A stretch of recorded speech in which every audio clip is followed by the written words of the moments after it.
Welcome to a afternoon of Chem 170 Organic Chemistry with your host, me, Dr. White. All right, let me remind you, as soon as we finish today, after the lab, I will be sending out to your email account an email with the password for test number 1. I changed what I said earlier because I realized I'll be teaching, so I gave you until noon tomorrow to hand in your answers for test number 1. And you do that by uploading a PDF file, single PDF file with your answers for test number 1. Take about an hour. Please do not cheat. I have put things, since I've been doing Zoom now almost 2 years, I have put things in the test to know if a student cheats. Cheating would be looking at your notes, going on the internet, looking at my YouTubes, or asking for help elsewhere. And by the way, it works, unfortunately, but I will do what's in my syllabus. So please don't cheat. Now, let me just point out, in case you're not aware of it,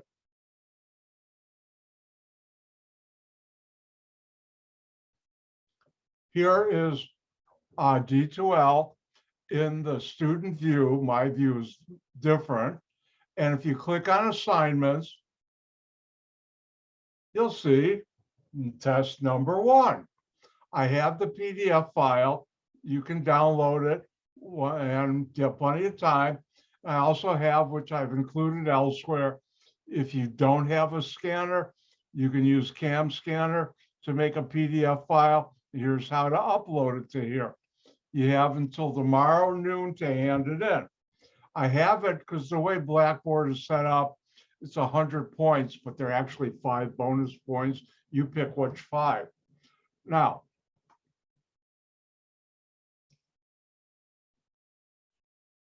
if you don't have a printer or your printer died, and that happened, this I got last December, when my old printer, I had a LaserJet 4, boy, was that old. Finally, I decided it's time to say goodbye to the LaserJet 4, and I got this, but for a while I was without a printer. If you don't have a printer, take a piece of paper, write down the problem number and letter, because some of them are like 1A, 2, 3, or 3A, B, C, so on.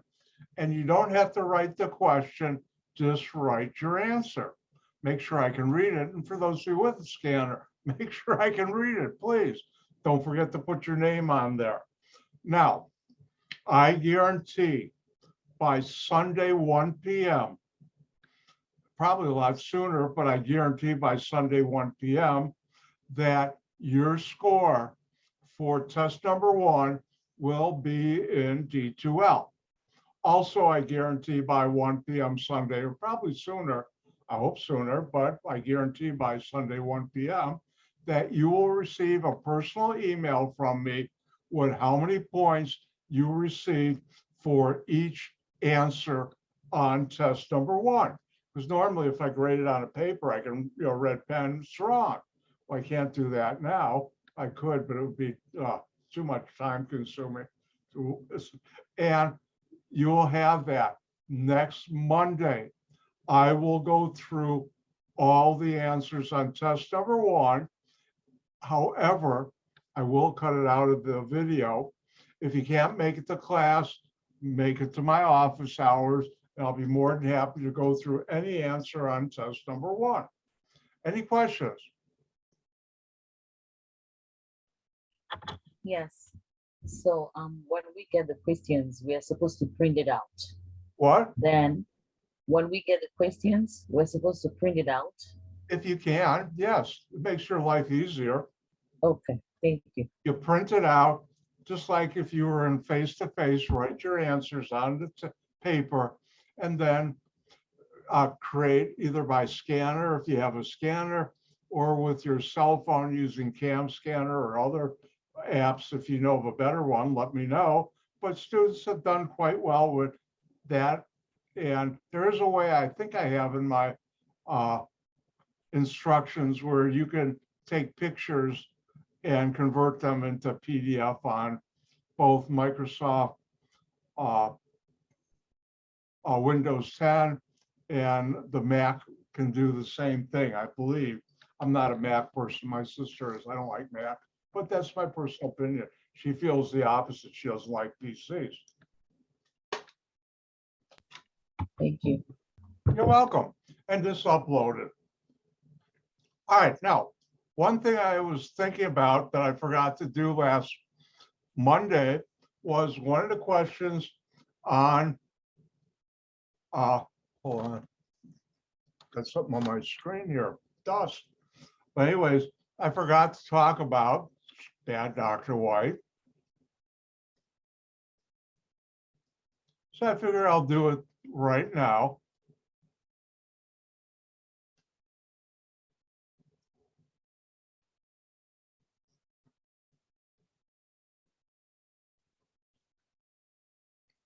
And the question is, what's the answer for this? And what's different here? Benzene ring. What do we have here that's different? Remember, when you look at a molecule, look for what's not carbon, look for what's not hydrogen. Ooh, a chlorine on a carbon. This is an alkyl halide. And I have here aluminum trihalide. And this is Friedel-Crafts alkylation. For this in the real world, X is usually either chlorine or bromine. And what you get is you make something very special, a carbon-carbon single bond. And the thing I wanted to point out was the carbon in R with the halogen is the carbon bonded in R to the benzene ring. And as I've said a few times, maybe, do you break carbon-carbon single bonds? No. So what's my R group? This ring. So I have to that carbon, and I have a 5-membered ring. And that would be the product.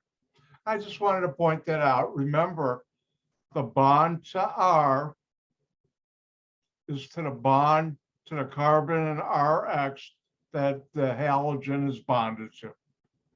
All right, before I continue on with alcohols, is there any questions about anything else?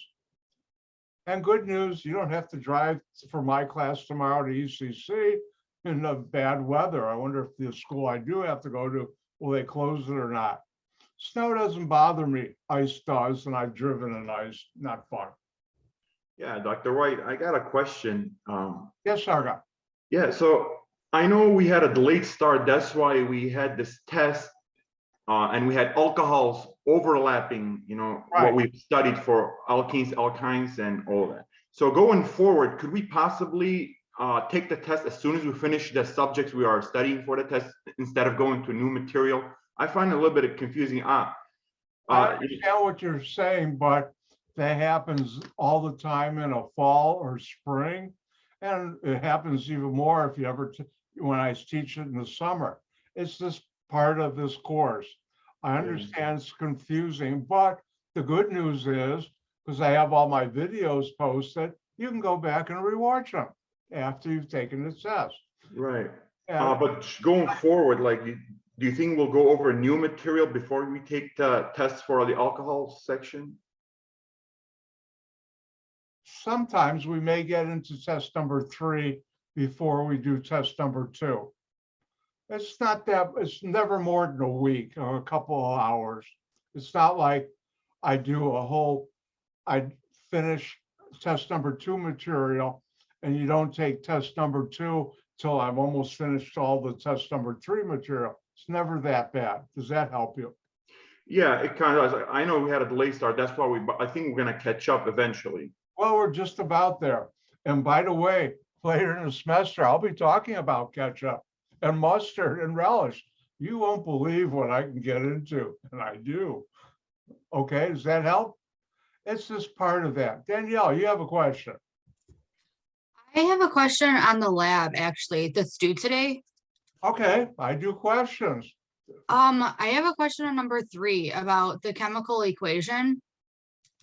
All right, hold on while I open that lab. Okay. That's the alkanes, alkenes lab. Yes.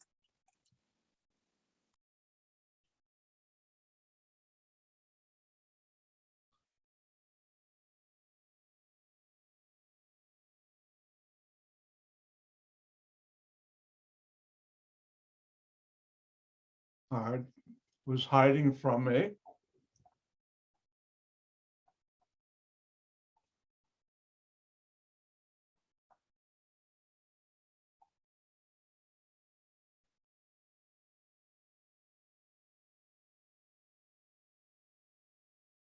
Oh, okay. Do you see it on your screen now? Yes. Okay. Explain using a chemical equation in words how a solution of colored bromate, that's a reddish brown, when added to an alkene, does not change color of the alkene or the solution. I probably would have been a better way of doing that. Okay. If I were to change this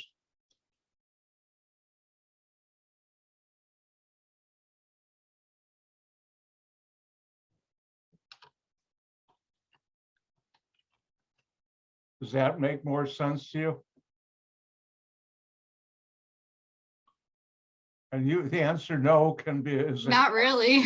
All right, let's go back and we've got, I'm almost caught up. So we've got time to do this.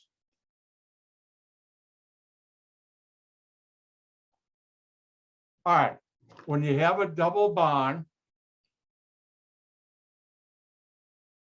this is a clear solution.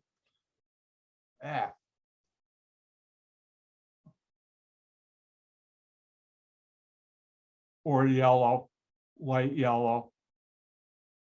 Everybody here can read cursive. Can you read cursive? Can you read my handwriting? Clear or yellow? When you add bromine to it, solution, this is a red, brown. Now, if there's a double bond, it will react.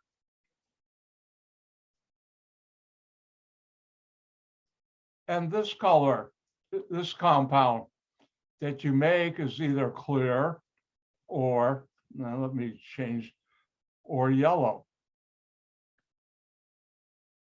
Does that help you? Yeah, So- I get that part. I just didn't understand how to do the chemical equation for an alkene when we don't know what the substance was.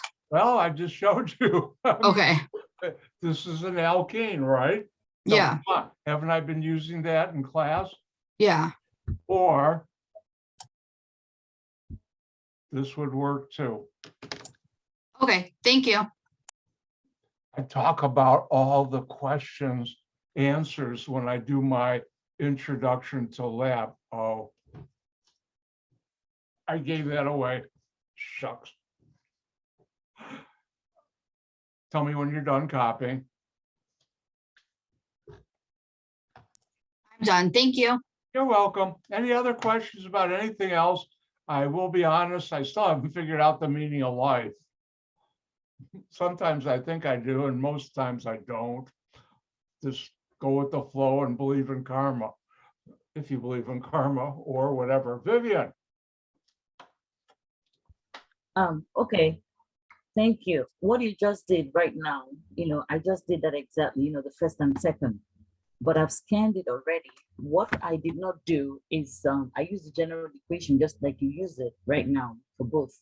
Could you But say I that didn't again? write, I Sorry. didn't write the, clear, yellow, red, brown. I Well, just wrote right out now, the equation. I really Is should that be okay? grading it. I'll tell you what. Okay. If you'd like to resubmit your lab that's due today, and if you can get it in before Friday, I'll let you do that because I helped another student and I should help all students equally. Did I tell you I play favorites? All my students are favorites. That's how I play favorites. But anyways, what I don't want to do and get in the habit of, and I don't, is people asking me, did I do this right? Is it wrong? Well, that's what grading is for. So, but I will tell you, anything I ask on a lab or anything else on my test, I'll have discussed with each and every student in either the lecture or the lab. Okay? Thank you. You're welcome. All right. If there's nothing else, let's get back to alcohols. Sorry, can I ask something random? Sure, can I give a random answer? Do we have class on Monday because it's President's Day?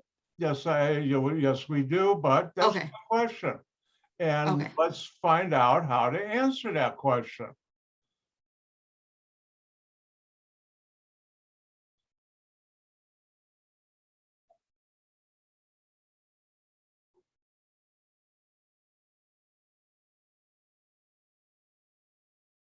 One of the people said they had a hard time reading cursive. I'm sorry about that. In the future, I'll make sure I print things, okay? And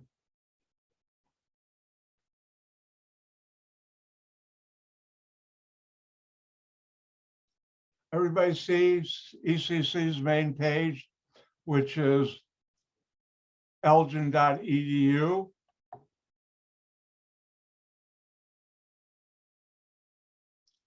Let's see.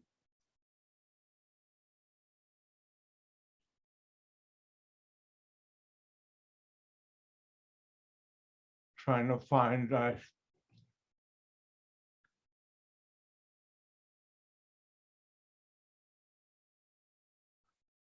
I'm looking for something on this website, it's so poorly done.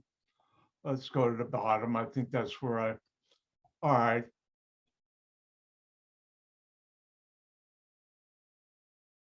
Here we go. Everybody see under where it says calendar? Click on that. And then on the upper right where it says calendar all, change that to academic. Oh, I am wrong. Boy, did I mess up. Thank you for, I guess we don't have, so that means we got to go till midnight on next Wednesday. All right, which thank you for pointing that out. I know the other school doesn't, I guess we do. Oh, I get a day off, so do you. Danielle, thank you for letting me know. All right, so that means we will be closed Monday next week. And on Wednesday, I will go through the test. And that means we got to do a lot of work because I thought I could cut back to 15 minutes and then lab on next Wednesday. Obviously, I'm not because I'm going to lose 3 hours on the 21st. We'll catch up eventually, but we're on pretty much on time, on schedule for test number 2. Okay. Again, Danielle, thank you. And that's how you find out. I always get confused which school is open and which isn't. All right. Any other things, good things? And I appreciate anytime you bring something like that to my attention. I guess I didn't I have that in the syllabus? I missed that. So did the dean, they checked my syllabus. All right, let's get to work. On Monday, I had talked about the oxidation of a primary alcohol to make an aldehyde or ketone. And I just started talking about the oxidation of a secondary alcohol. And let's talk about that.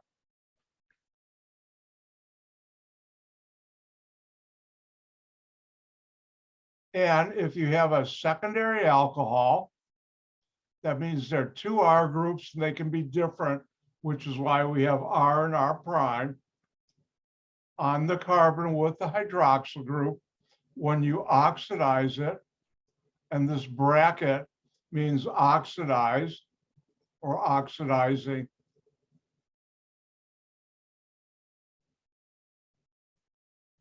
reagent. And there are many different oxidizing reagents. And in this class, I'm not going to ask you to learn the structures. I'm just going to do bracket O, close bracket.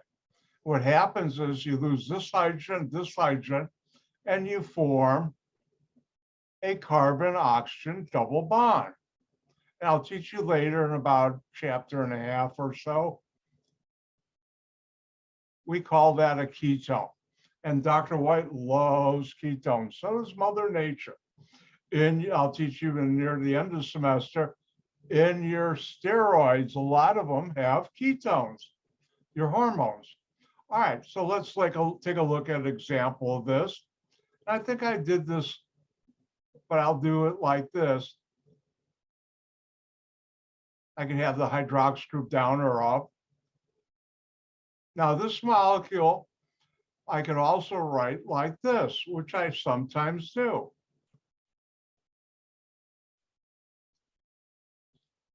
And if I oxidize it, and these are both the same molecule, 2-propanol, what happens? Well, if we look at this, we have a secondary alcohol.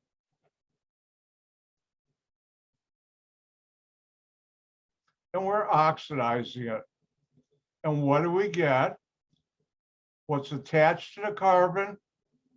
You don't break carbon-carbon single bonds. So they're still on this carbon.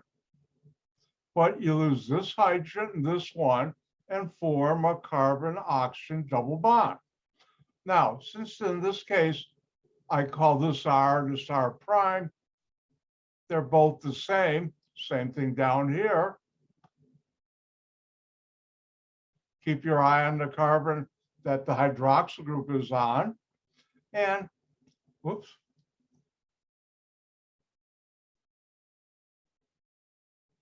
That carbon, what's attached to it? R, which is methyl, R prime methyl, and now there'll be a carbon-carbon double bond. Now you could have also done this.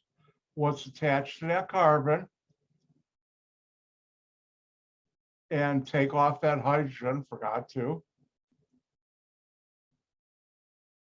And then this will also be the same carbon double bond to oxygen. And you could have drawn this way too. Remember, molecules rotate in 3 dimensions. So that's something ketones, chemists do with ketones, organic chemists. All right, let me show you one other thing.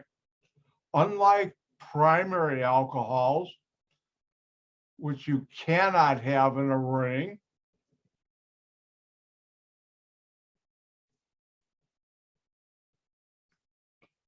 now if we look at this, here's my carbon with the hydroxy group. Remember, when you look at a molecule, look for something different. What's not carbon, what's not hydrogen, should get your attention like that. And notice this carbon right here has carbons here and carbons here. You don't see the hydrogen on this carbon, but it's there if you count bonds. And so I have R and R prime, but in this ring, they're connected together. So that's just a secondary alcohol, oxidize it. And what do I get? Carbon double bond to oxygen. Everything else is still bonded because you don't break carbon-carbon single bonds. So what does that tell me? I still have my ring, and this carbon, which is this carbon, will be double bonded to oxygen, and that's a cyclic ketone. And Dr. White really loves cyclic ketones. We get into ketones, I'll tell you about that, because my PhD thesis dealt with cyclic ketones and what I could do that nobody else could. And also things I elucidated. Ooh, I just gave you a fancy new word to learn. Elucidated in chemistry means to figure out. Sounds better. All right, your turn.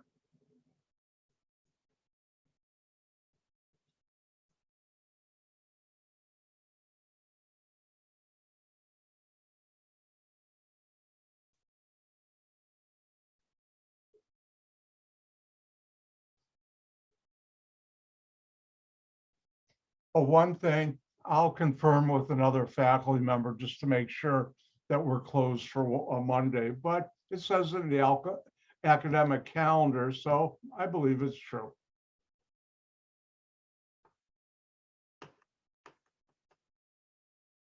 And the question is, give the organic product or products for the following molecule, 3 points each.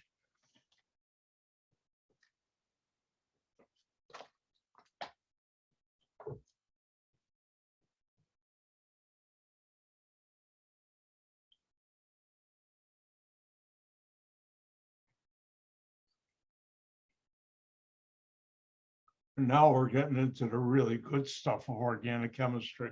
Am I happy? Yes. The other stuff we've done so far is interesting, but now we're getting into good stuff.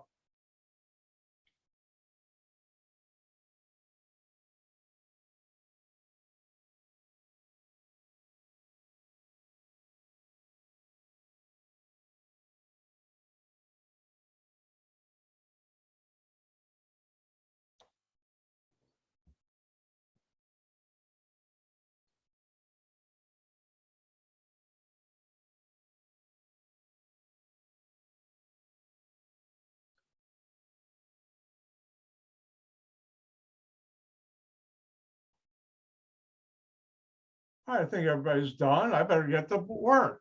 Now, if we look at this molecule, we're reacting. This is an oxidizing agent. And what's different in this molecule? I've got an oxygen on a carbon.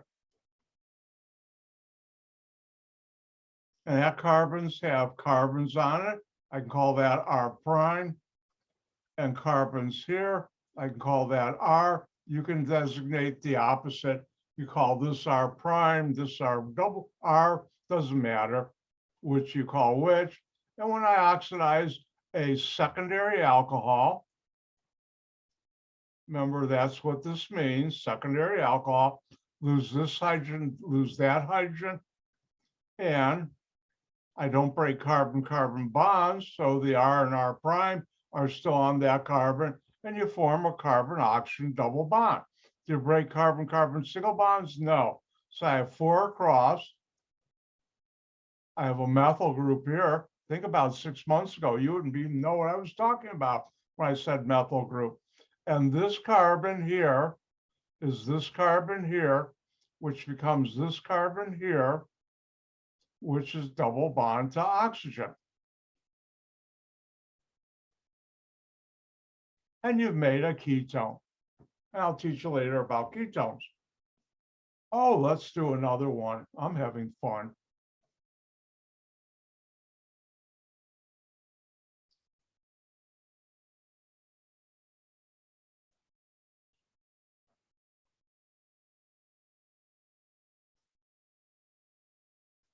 And here's one for you to try. Give the organic product or products for the following.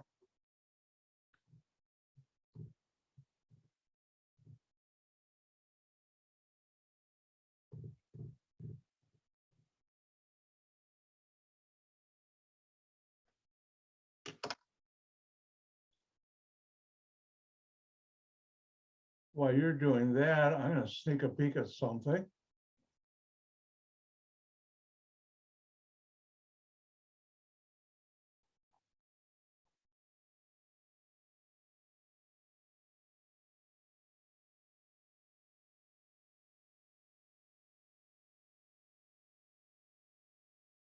Nope, I missed it on my syllabus, and so did Dean.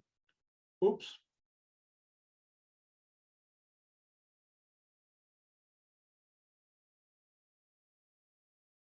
All right, let's do this. I think everybody's done. We look at this molecule, what's different? Oxygen with a hydrogen, hydroxy group on a carbon. Notice there's carbons here and here, the rest of the ring too, and that's a secondary alcohol. And if we oxidize this, we lose this hydrogen, this hydrogen. What's attached to this carbon stays attached, R and R prime, and you form a carbon-oxygen double bond. Well, here's that carbon. What's attached to it comes along for the ride.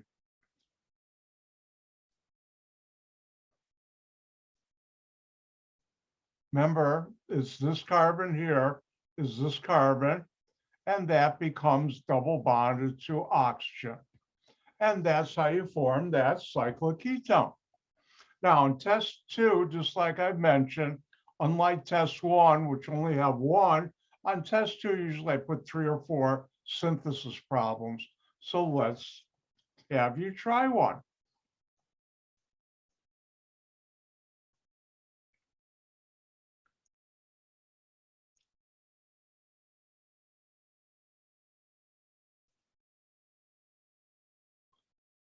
What would I oxidize? That's what the O in the bracket means, to make that compound. Your turn.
And I think everybody's done, so I should get to work. Now, how do you do this? Excuse me. You look at the product, what you're making, and look for what's different. Oh, an oxygen double bond to a carbon. And that carbon here has carbons here. I could call R prime. These carbons I can call R. Doesn't matter which you define R prime and R. You could have them reversed. And what do I oxidize to make a ketone?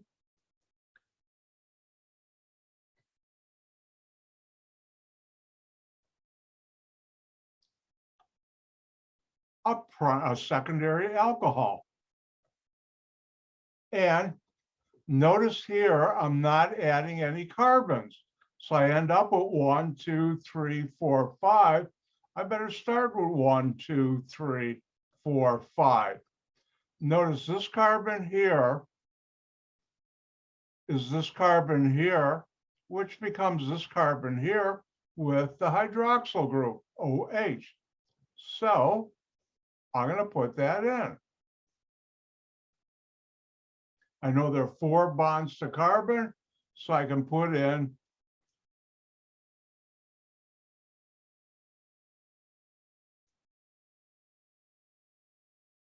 the rest of mine. And notice here's my R group still attached to it. Here's my R prime. And that's how you do synthesis, which is the fun part, most fun part, best part of organic chemistry, but I'm biased. I'm a synthetic organic chemist. All right, now, if you notice, tertiary alcohols can't be oxidized. If I have a tertiary alcohol,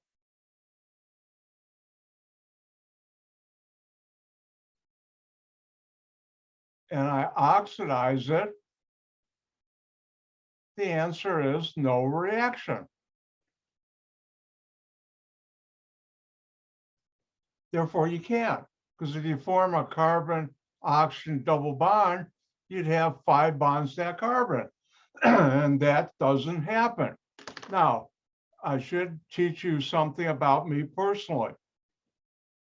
When I was a student taking organic chemistry, I was really upset when my instructor would put on a test, what's the product or products for this reaction? And the correct answer was no reaction, because I felt, well, if you ask me what's the product, then it should do something. You shouldn't put that kind of question down. And therefore, because my golden rule is teaching, I think I mentioned it, I don't do to my students what I didn't like done to me. I will never, ever on a test or a final put a question where the correct answer is no reaction. If I ask you to give the product or products, it's going to react and you've got to write something down. So don't ever put down in my test, no reaction. And what that also means is this reaction will never be on a test of mine or final because the correct answer is no reaction. I don't do that. All right, let's move on.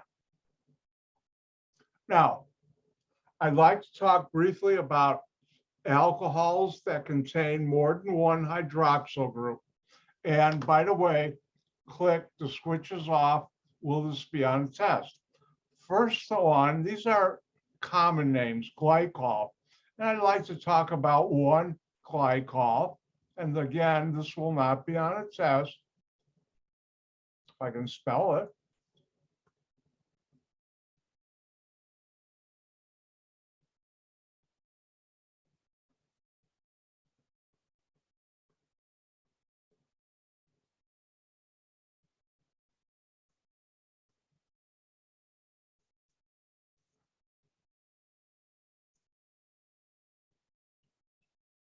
And this is the simplest glycol. Glycol means two hydrox groups on adjacent carbons, ethylene glycol. And you take this compound, which is a poison, and you mix it with water, and we call that antifreeze. And that's because of the colligative effect of water and ethylene glycol. The antifreeze in your radiator of your car freezes at a much lower temperature, meaning the melting point is much lower. You learned that.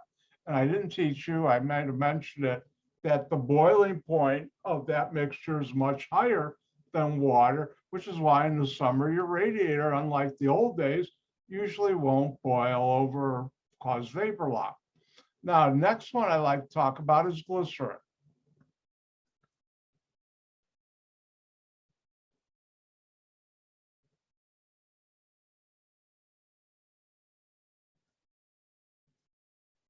And glycerin is 3 carbons, and each one has a hydroxyl group. Now, this has many uses, and also your body makes glycerin. I'll teach you later on, when you break down fats and oils in your body, one of the products your body makes is glycerin. Now, a molecule I already showed you that has a lot of hydroxyl groups is sucrose, table sugar.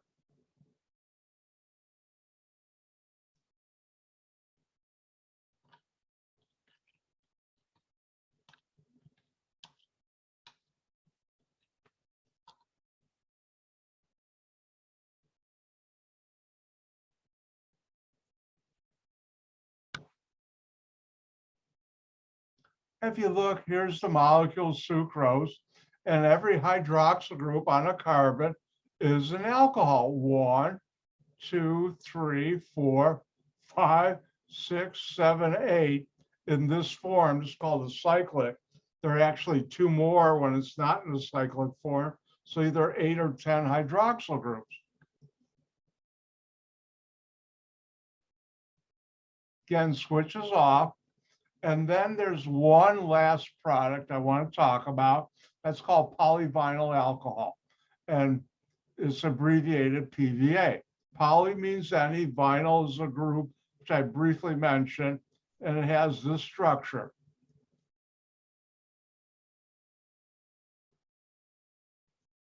And this is a polymer. And that means CH2CHOH is repeated N times, just like boxcars in a long railroad train. And here, N can be anywhere from 500,000 to 1 million. And most of you have this in your house. And you're going to say, no, I don't have it in my house. I'm going to say, you probably do. Where do you have it? If you take PVA and water, and you get this white liquid, we call that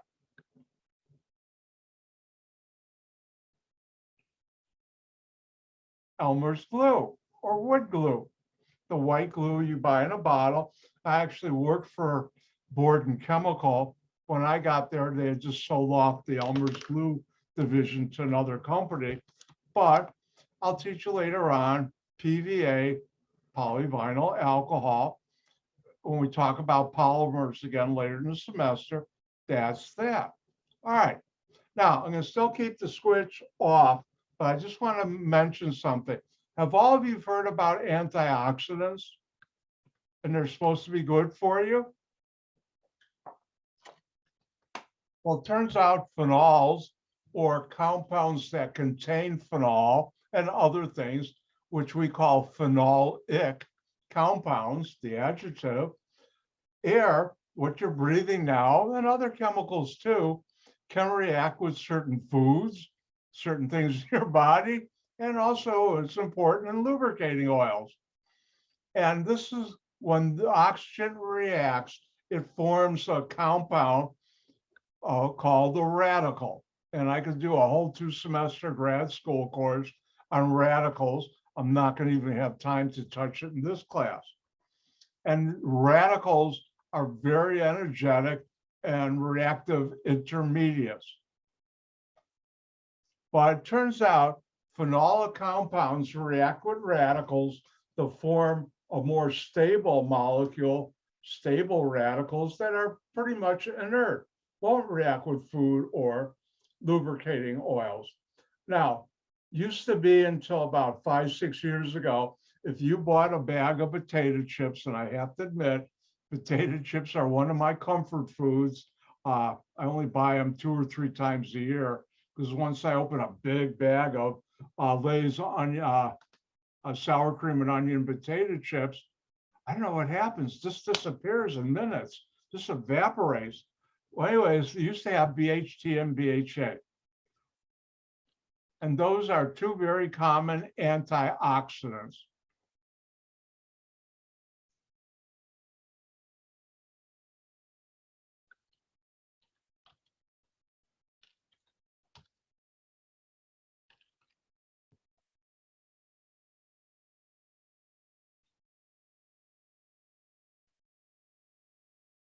And here's the structure. This is the line structure. Right here is a T-butyl group. Here's a T-butyl group. Here's a methyl group. Benzene ring, hydroxyl group, a phenol. And this helps stabilize radicals so they don't break down other molecules. And how many of you have ever smelled something that's gone rancid? It doesn't smell that good. That's because radicals break down the molecules in that compound to new molecules that Mother Nature created, that when those are formed, things don't taste or smell good. Let you know something bad's happened. Well, this stops that. And when I was younger and going to grad school, if I were eating some potato chips, my mother said, "You don't need that." I said, "But Mom, it's got good antioxidants." And she said, "You still don't need it." I guess she was right. But anyways, now modern science has some people, well, I say modern science, some people you hear on the news, first of all, you hear consume foods with antioxidants, good for you. Medical science has shown that. Now, people come up with the theory that the radicals in our body are what cause aging. Is that true? Don't know. I'm not that kind of scientist. But I do take my different food that has certain certain phenolic compounds, which are antioxidants. Anti means against, oxidants, oxidation. It stops that radical formation, which in a way got its name from oxygen causing this. So next time somebody bothers you about eating dark chocolate, say it's got a lot of antioxidants in it. I don't know if it'll work or not, but you can try that. All right, it's new functional group time. And this new functional group is called a thiol. Now, what is a thiol? And switches on for some of this. This is an alcohol. What if you replace the oxygen of an alcohol with a sulfur? And THI in chemistry means sulfur, OL ending, means alcohol. And someone came up and let's call this thiol.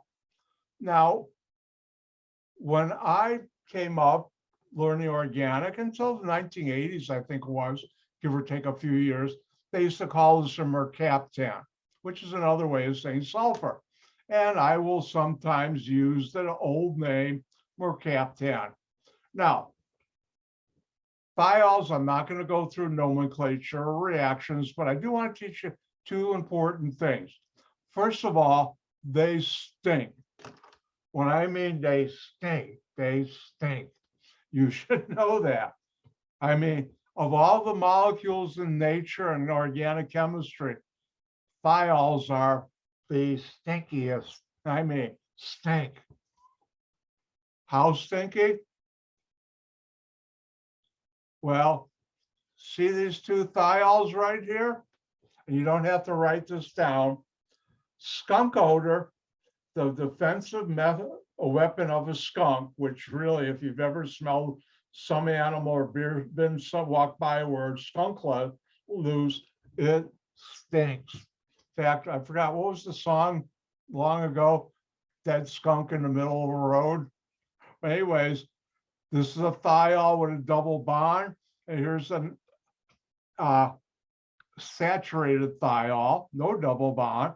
And somebody did research and found that 45% of what a skunk sprays at you is this compound, and the 25% is this, and the remainder is water. And they stink. Now, another thiol, and I'm using a common name, T-butyl thiol.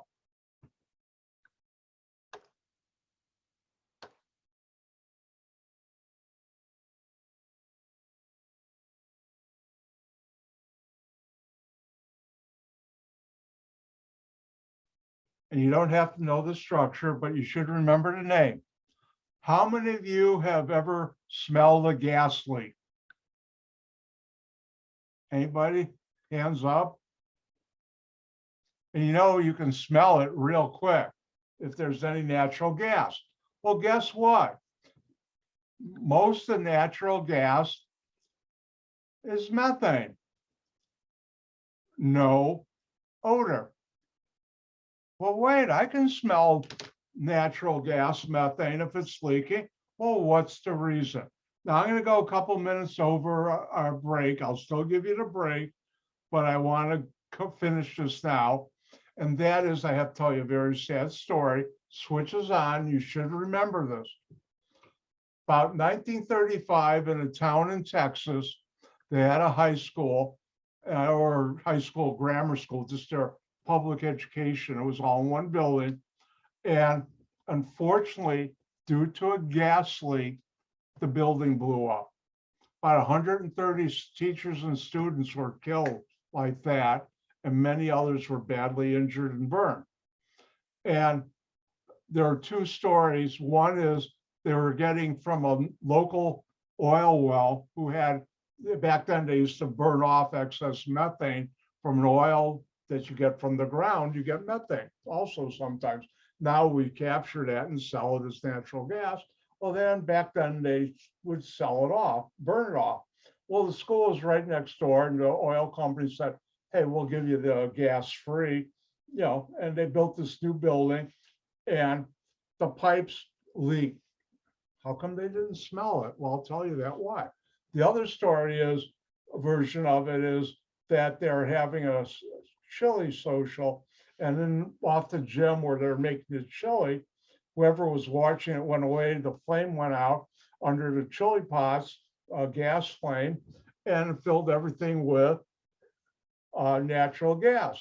And all it takes is someone to light a cigarette lighter, or what you don't know, but I do because I work in areas where they had hydrogen, is the switch right here, a light switch. When you turn it on and off, it sparks in there. And if there's anything explosive, boom, takes off. Either way, that those children and teachers were killed and others were badly injured. The whole school was just totally demolished. Well, because of that, the Texas state legislature back then, 1935, enacted a commission to find out how to make gas safe so that would never happen again. And what they came up with was they put in a thiol in natural gas. And that was the one I showed you. And you should know natural gas smells because they put a thiol, T-butyl thiol in it. You should know. I think this is important enough. You should remember natural gas smells because they put a thiol in it. It's T-butyl thiol. Now, how stinky is T-butyl thiol? Well, I think you've all, those of you who smelled gas, you can smell it like that. It's strong. They only put 4 pounds of T-butyl thiol in every billion pounds of natural gas. That's 4 parts per billion, and it stinks that much. So I wanted you to know that story. Do I have time? Let me do one other quick thing.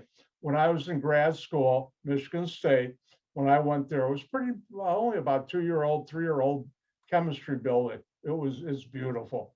It's like 2 blocks long, 5 stories high, has a penthouse, has a basement, not counting the 5 stories underneath, a basement, a sub-basement, and a sub-sub-basement. So essentially, it's really 5 stories above and 3 underneath, and it's huge. And we would have fire drills during the year. And one day there was a fire drill. It was November, near the end. And I remember I was in my lab. I grabbed my winter jacket, put it on, and we went out. There was a slight drizzle too. And usually after about 5-6 minutes, everybody's cleared the building and all right, drill's over. Well, this didn't. Fire department was there, 5 minutes, 6, 10 minutes. And finally, fireman was walking by a group of us, and they're different. I think you know they're the 4 branches of chemistry: organic, inorganic, physical, and analytical. And the grad students for each group would congregate together and talk when we were outside in a fire drill, and we did. And happened passed by the organic group. There are about 30 of us standing around. And one of us, I don't know if I or someone else asked, "What's going on?"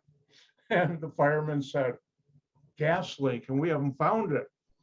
And I think it was me or another grad student said, "What idiot poured T-butyl mercaptan down the sink?" It turned out an inorganic grad student who was new, didn't know how to dispose of it properly, and poured it down the sink, went down the drain into one, I think it was the sub basement, where it had a water trap that went, a water trap for a sink went dry because that sink hadn't been used. Janitor walked by, smelled the T-butyl mercaptan, doesn't take much, gas leak, and he did his job. He called the fire department, and they figured it out. And boy, when they figured it out, that grad student, a lot of people let him know how dumb he was in no uncertain terms. But anyways, on a serious note, that tragedy was sad, but something good came out of it. In the United States, and I think the rest of the world, but I'm not sure, they put a T-butyl mercaptan in natural gas because of the physical properties. I think in propane, they put isopropyl thiol because it has better solubility into liquid propane into white tanks than T-butyl thiol. With that, let's take a 5-minute break, come back at 2 o'clock, and we'll continue.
time to get started.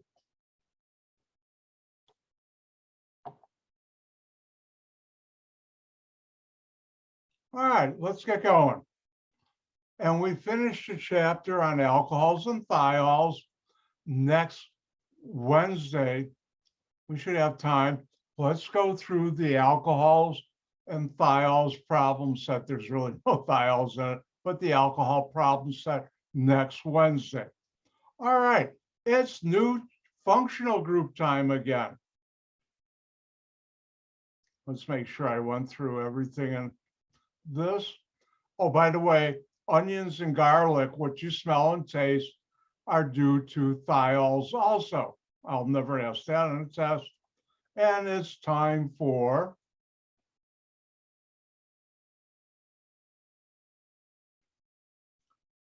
a new chapter and a new functional group. Oh, let's make it official. It's time for a new functional group.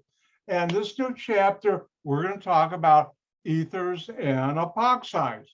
What's an ether? Well, think about an alcohol. And what if you replace the hydrogen in alcohol with carbons? And I'll call that R prime. And R and R prime can be the same or different, carbons and hydrogens, and it's bonded to an oxygen, both of them. And we call this an ether.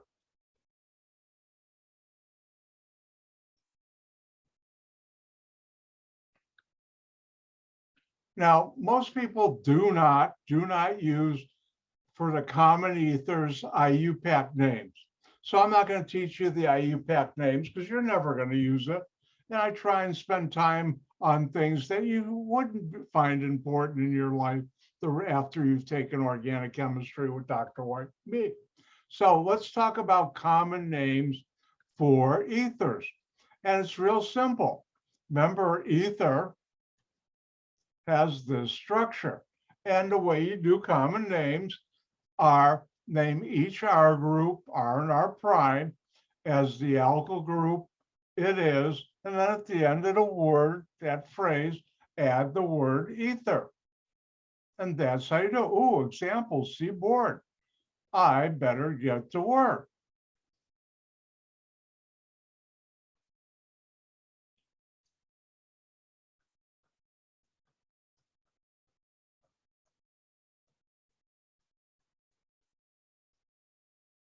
All right, let's look at the molecule. And everybody, thumbs up, people. Can you see my whiteboard? Thank you. All right, now here, what do we have? What functional group? Well, you look for what's different. What's not a carbon or hydrogen or carbon-carbon single bond should get your attention like that. Oh, an oxygen. And it's got carbons here and here. It's an ether.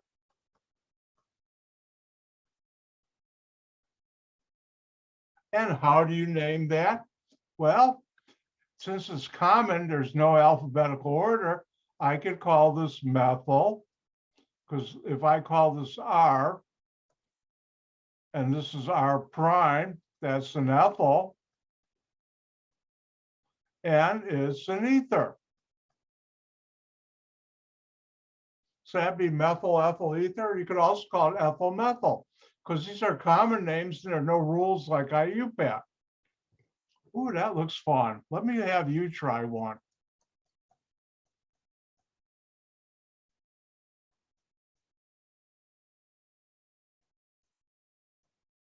And what would be the name, the common name of that ether?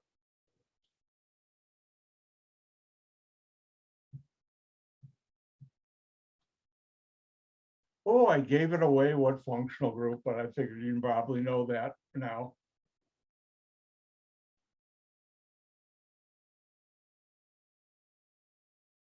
Remember, name each R group attached to the oxygen as the alkyl group it is.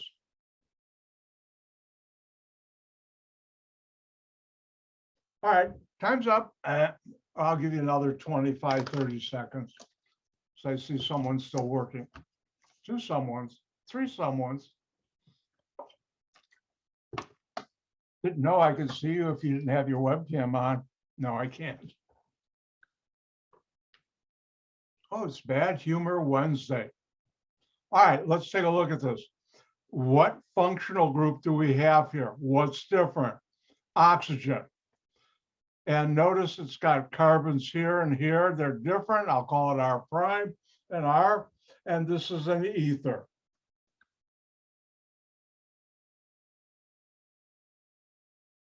And you name each R group. This is a methyl group. This is an isopropyl group. And now I'll add the name ether. And you could have also written ethyl isopropyl methyl ether. Now, let's try if you can draw an ether.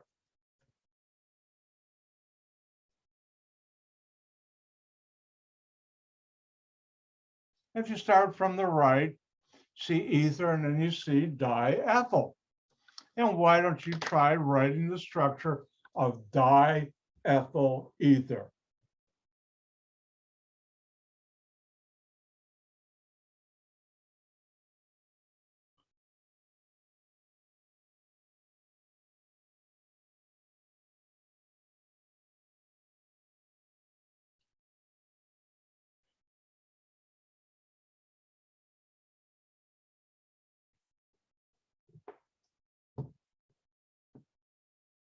I was just thinking, sometime before, let's see, Saturday, hopefully tomorrow, I'll have time.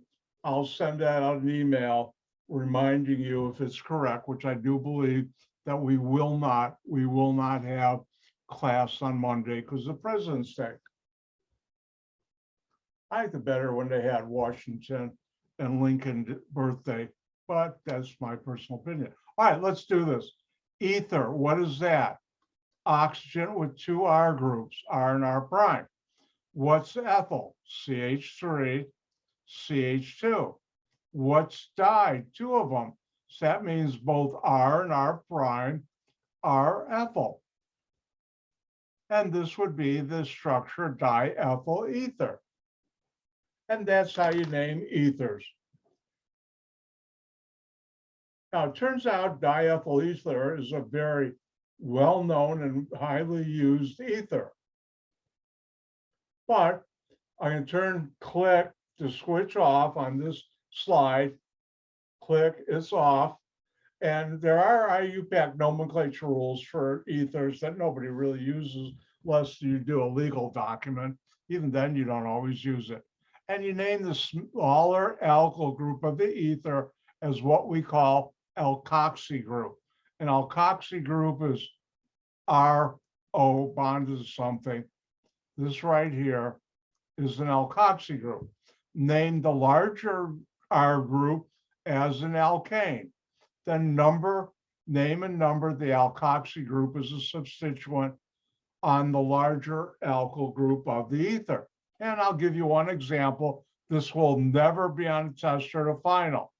This will never be on tester to final, because nobody uses it for the most part, but I do know it. And let's look at the example I want to give you.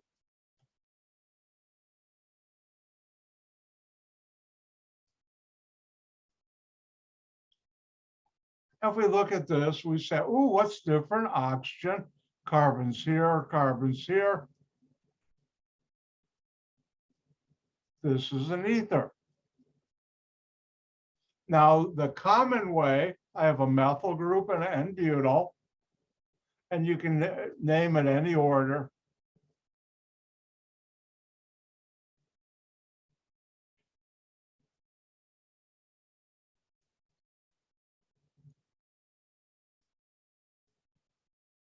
Now, this is a common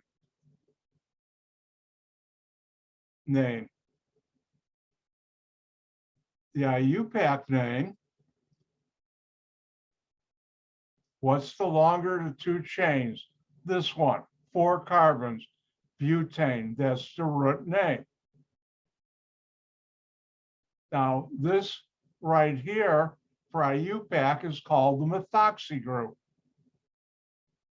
You change the YL of the group to OXY.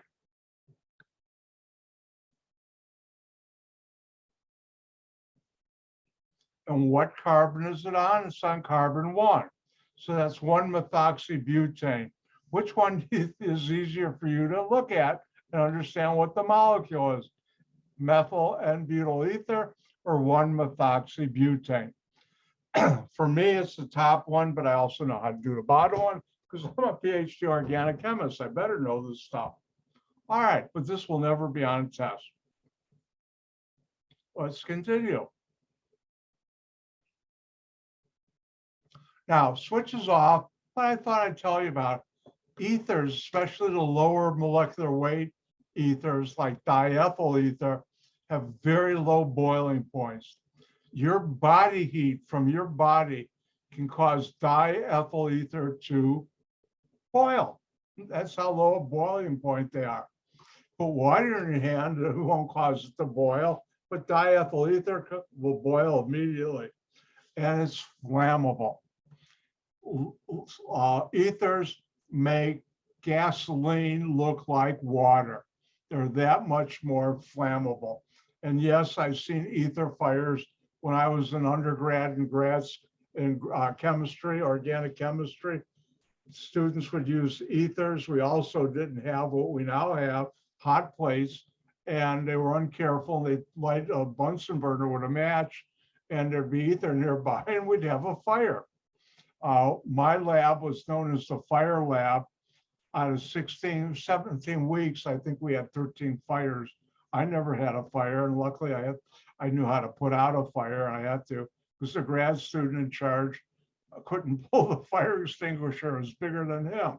He was a very small Chinese person, and I'm not small. But anyways, let's move on. Now, how do you make an ether? Switches on full time. And that is by the Williamson ether synthesis. And this is called an alkoxide plus an alkyl halide makes an ether plus salt. Sodium X is salt. And let me rewrite it on, well, I'll wait until everybody's done copying this. I'm going to rewrite it on the whiteboard.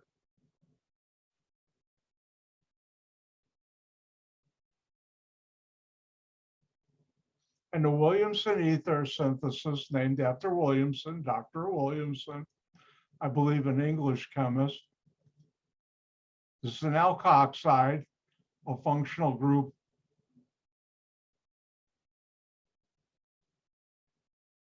And here you have a sodium cation, OR minus, plus an alkyl halide. X here is historically chlorine, bromine, or iodine.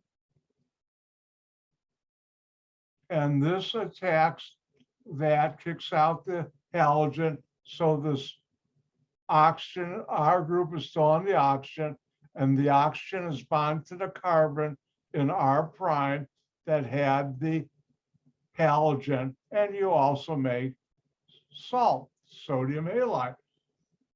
Let's take a look at this.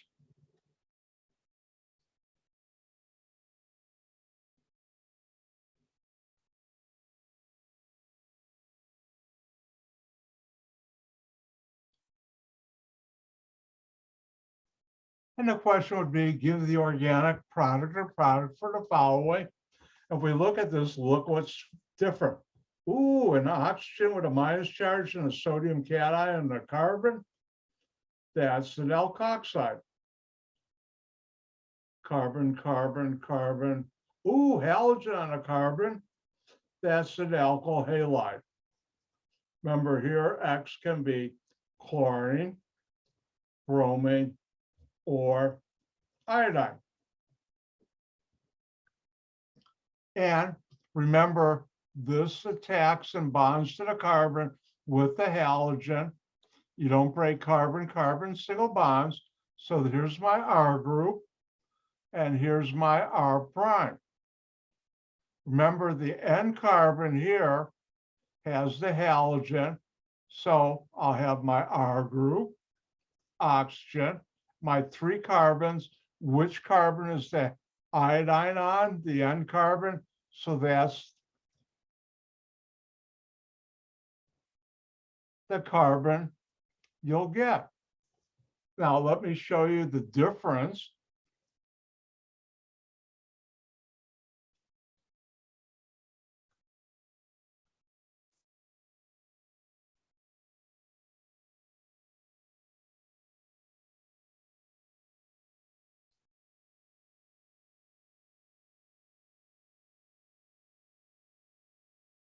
If I were asked, give the organic product or the products are the following, I'm going to do this one. I will share with all of you.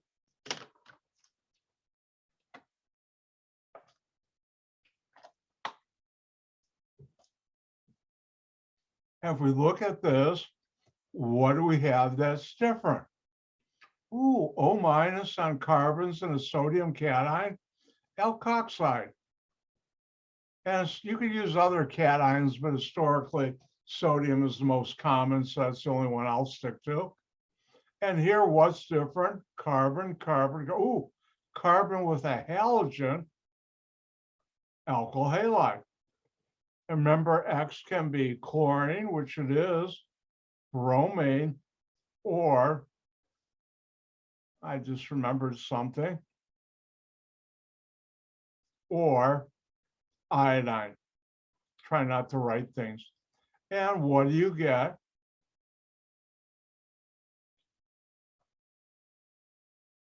You get an ether plus salt. But here I'm only asking, give the organic product or product. Here's our prime. Now, what do you get? You get R, you don't break carbon, carbon, single bonds. My oxygen. Now, here's where it's important. What carbon in R prime is the halogen attached to? The center one. Therefore, it will be attached to that same carbon in the ether.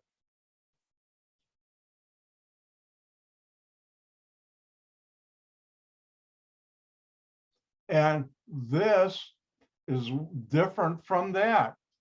And if you write the wrong one, I mark it wrong because it is. So remember, the alkoxide bonds, this O minus bonds to the carbon in R prime that has the halogen attached to it. I better let you have some fun.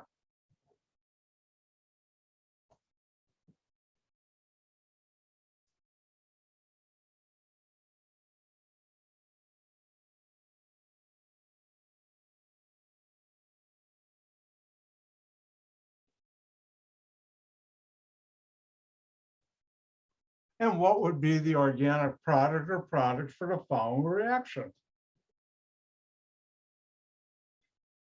Please, can you go back to the previous slide? Of course. Did that help?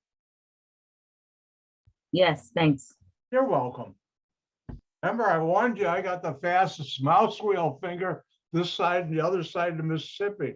I hope you all have seen the Mississippi River. I have. I've flown over it a number of times during the day. Beautiful sight when I was going west on business, like to California or Salt Lake City, or even, I'm trying to think if we flew over it when I went to St. Louis. I don't remember that. All right. Did you get that already, Vivian? Yes, thank you. You're welcome. All right.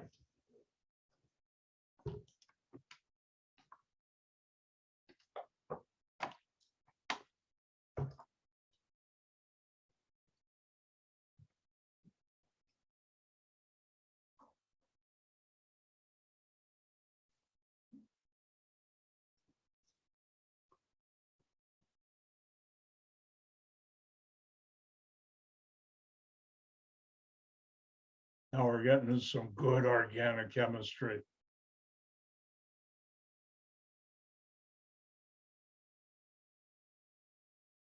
I don't think there's any bad organic chemistry. There's just stuff more exciting. That's a better way of putting it.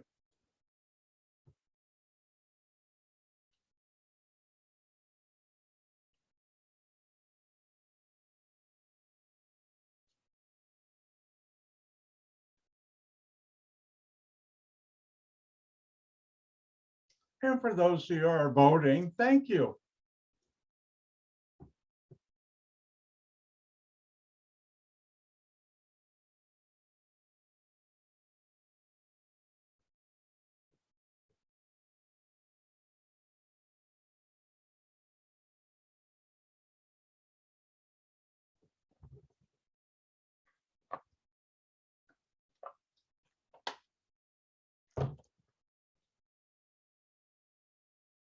All right, I think everybody's done. Let's take a look at this. What's different in each molecule? Look for what's not carbon, what's not hydrogen, or what's not a carbon-carbon single bond. Ooh, oxygen not minus charge on carbons, sodium cation, alkoxide. I'll never ask you what is an alkoxide. And carbon with a halogen, alkyl halide. Remember, X can be chlorine, bromine, or iodine. In this case, it is iodine. And if this is R, and first of all, I forgot this.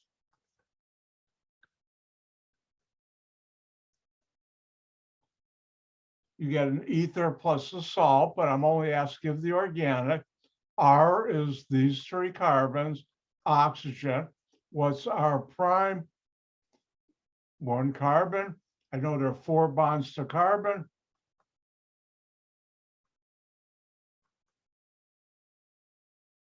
And that's the molecule you get, N-propyl methyl ether. Oh, let's do another one.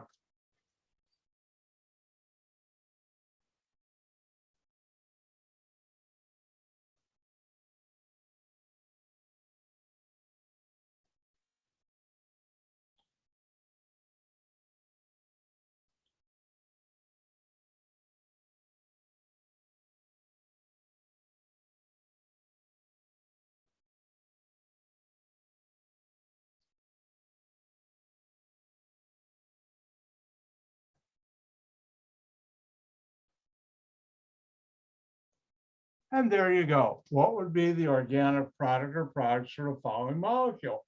3 points each. And after today, you'll find out why I call my practice problems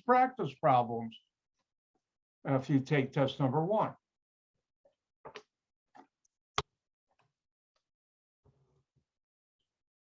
Remember, these are the building blocks organic chemists use to make molecules we use in our daily life. And ethers play a role, especially in manufacturing certain chemicals. So they are very important.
All right, I think everybody's done. Let's get to work. Look for what's different. What's not a carbon-carbon single bond or carbon or hydrogen atom. Ooh, oxygen, minus charge, sodium cation, and A plus. With carbons, we have an alkoxide. And we're reacting with carbon with a halogen, bromine, and alkyl halide. Remember, X can be chlorine, bromine, which in our case it is, or iodine. And what do you get? You get an ether plus a salt, but I'm not asking for that. And remember, the carbon with the halogen is the carbon the oxygen's bond to here. So what's R prime? T-butyl group. And therefore, here's my R group oxygen. What carbon has the halogen? The center of those 4 carbons, or the T-butyl group. And you just made methyl T-butyl ether. Now, on test number 2, there'll be a couple of synthesis problems. So let's try one. I'll let you try one.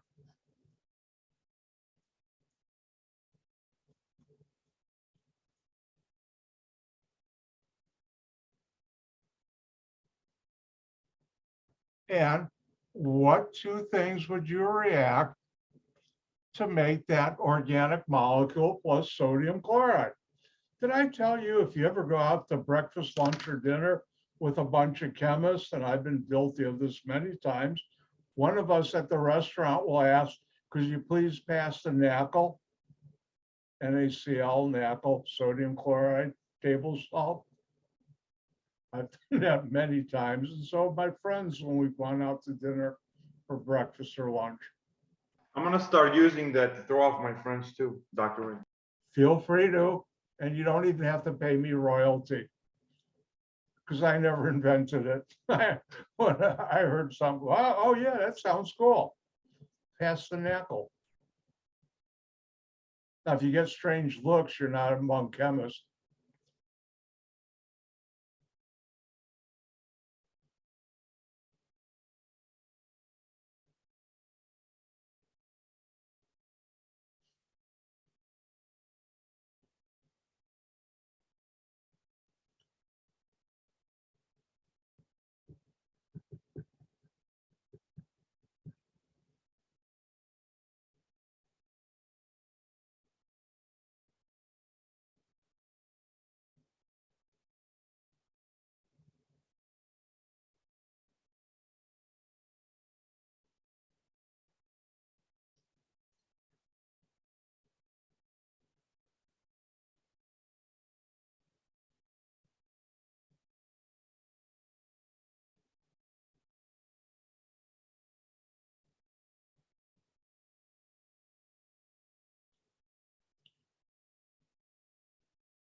All right, I think everybody's done, so I better get to work.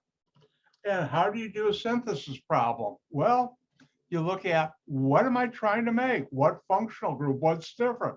Ooh, oxygen with carbons here and here. That's an ether. And look right here, we have NaCl. And yes, you can feel free to say, please pass the NaCl next time you need salt at a restaurant. And this is an ether. And how do you make an ether? The Williamson ether synthesis. And remember, X can be chlorine, bromine, or, oops, I promised not to write, but to print, or iodine. In this case, it's chlorine. So over here, I'm going to say this methyl group I'll call R, and this ethyl group I'll call R prime. Well, if that's the case, I have my alkoxide. R is this, oxygen, sodium, cation. And the carbon in R prime bonded to the halogen, to the oxygen, will have the halogen. Well, R prime is 2 carbons, and my halogen is chlorine. Oh, wait, what if I did this? What if I called the methyl group R prime and the ethyl group R. Then what would R be? This oxygen. The carbon here with the oxygen R prime is the same carbon here, minus sign alkoxide. What's R prime? Methyl group. What's my halogen? Still chlorine. And that would be the answer. Which one of these are correct? They both are. Now, at your level, you could put either one on a test and it would be correct. At my level, and most organic chemists teaching who haven't been in the industry, like all of them, and even at ECC, I and only one other organic chemist would know this, or a couple others who wouldn't. I have had to do cost accounting. When I write a procedure to make a chemical, you want to do it the cheapest way. I know you wouldn't, that this is cheaper. Cheaper meaning the materials I would have to buy have a lower cost per pound overall than the one in black. And this is the one I would use if I were in industry, because it saves money and increases profit. But for this class, you would know this. And even at like COD, most of the organic chemists wouldn't know that who teach this. But I do, because I've had many decades experience in the chemical industry. Yay. And that's ethers. Now, I should point out one special ether, and the switch is off.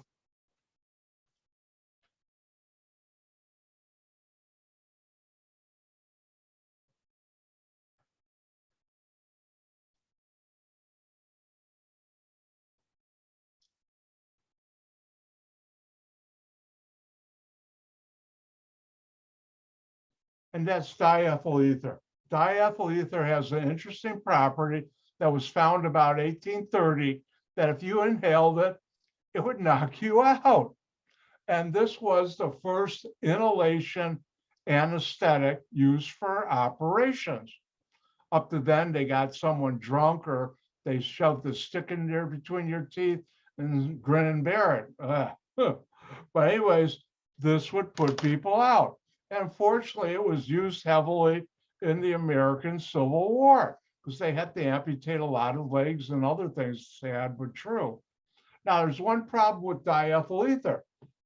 It's flammable. It makes gasoline look like water compared to this being flammable. Also, ethers have a much higher density than other organic molecules, which mean they stay here, they don't float off in the air. And ether fires are quite dangerous. Well, what does this mean? Even into the 1910, 1920s, if you had a patient who was put out with diethyl ether and they were cauterizing a wound or something, or any spark, and there was ether around the patient's mouth, the vapors coming from his lungs and his lungs or her lungs, guess what? You had a fire, and you probably just lost your patient, and possibly your surgeon got his hands burned and you lost the surgeon. Well, what did they do? They came up and found, organic chemists found, that if you replace some of the hydrogens with halogens, it's not that flammable and safe to use.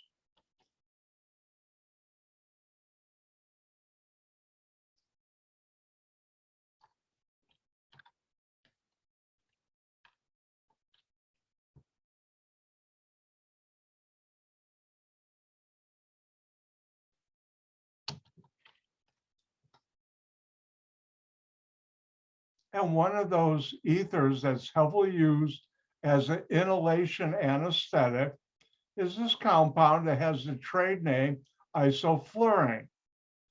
Now it's time for a quick Dr. White story. When I moved into the house I'm now living in, I was doing some stupid things. And what was the stupid thing?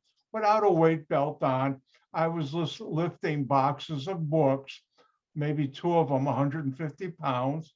And guess what? I popped a hernia. In fact, my other one was weak too. I almost got that popped out. And I had to have a double hernia operation. Ouch, not fun. It was really bad what I did. And I had a great surgeon. And at the hospital, my surgery was scheduled for 1 p.m.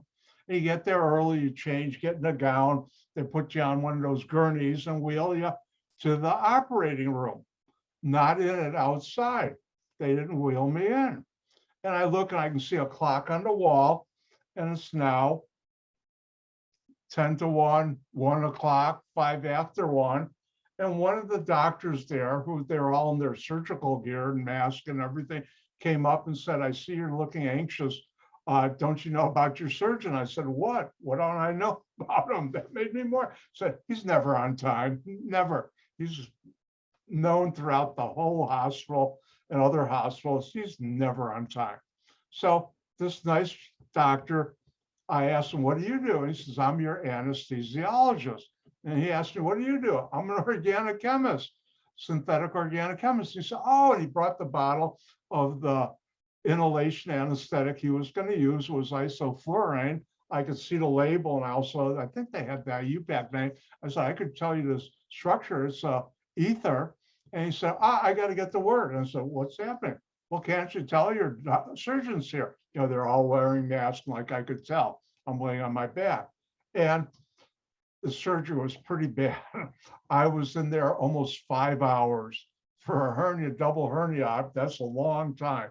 And afterward, first of all, just in case you're wondering, I survived, but my doctor, a surgeon, came to me and said, it was really bad, and I repaired it. I mean, I really repaired it. You should never have problems again, but be careful when you lift stuff. And I always have been, and that's been decades ago. And luckily, no problems. I know some people have had to have them repaired again. And that's my ether story. And that's ethers. And guess what? It's time for a second functional group today. And that new functional group is epoxides. Now, epoxides have this general structure. It's got a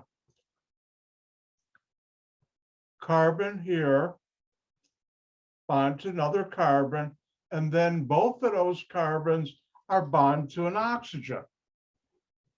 And this forms a 3-membered ring.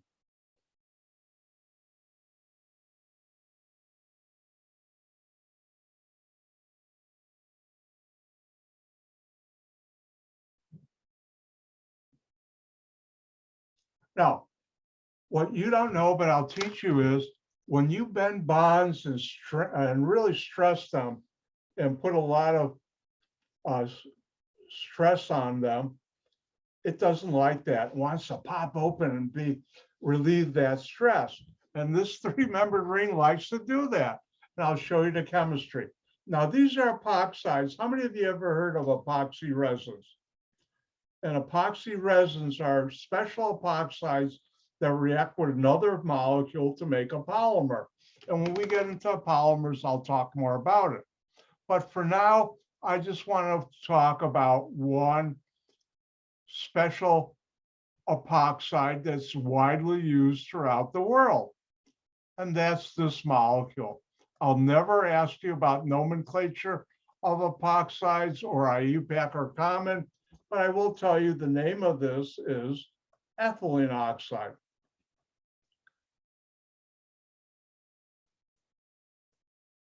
I'll never ask you what's the name of that on a test. Now, ethylene oxide is very dangerous. It will blow up with oxygen under the right conditions. And this is one of those molecules that separate people who should be organic chemists from people who are not going to be organic chemists. The first time I worked with this, and I have worked with this, so I worked for 2 companies that use this extensively. In fact, I have a couple of patents that use ethylene oxide. First time I was warned, don't get any oxygen there and be careful the pressure you're under, otherwise it'll blow up. And we had a high pressure lab for working with this and other stuff, that each cubicle had 4-inch thick 3 or 4 inch thick steel plating. So if there was an explosion, you were the only one that got hurt. It didn't take out the building. But anyways, this is ethylene oxide. And ethylene oxide, as all epoxides, are very reactive. Now, switches off for this slide. You do not want to get water ever with ethylene oxide because this will break this bond. H goes to the oxygen and the hydroxyl group goes to one of the carbons and you form ethylene glycol, and you don't want that. So you always make sure you run reactions that are anhydrous, no water present. I'll never ask this question on a test, but let's look at something I will. And that's the reaction of alcohols with ethylene oxide. And let me rewrite this on the whiteboard.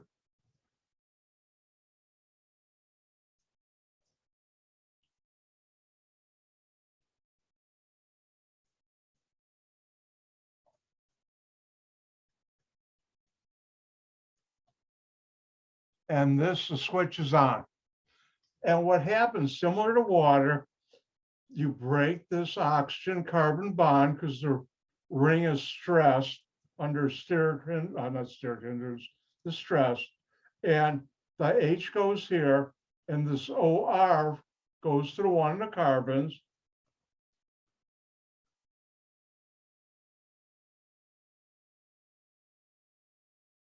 And you form this ether alcohol. It's got 2 functional groups in there. Here's my ether, here's my alcohol.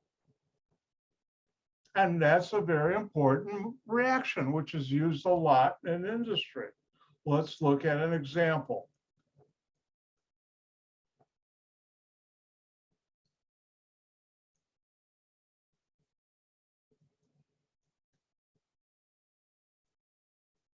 Now, if I were to look at this reaction, ask you, give the organic product or products for the following, look for what's different. Ooh, carbon with the hydroxyl group, alcohol. 3-membered ring with oxygen, 2 carbons, ethylene oxide.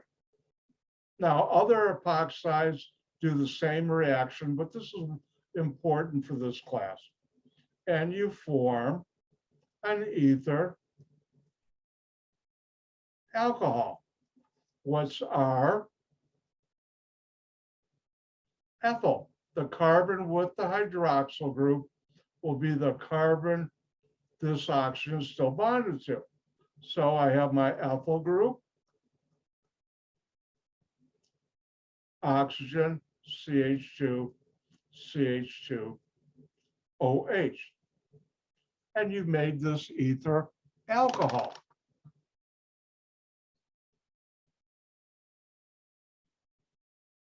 And let's have you try one. On test number 2, and also on the final, this reaction I will never give as a synthesis. A couple reactions, because it's too cruel to do that to students. But I will ask you to be able to give the product or products. And it's your turn. Give the product or products for the following reaction. 3 points each.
All right, let's take a look at this. What's different?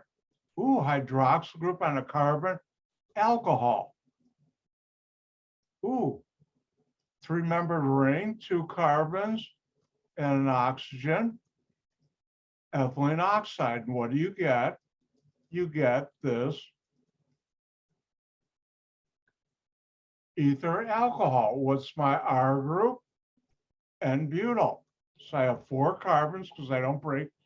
The N carbon is on the alcohol, which means that will be the one to this oxygen.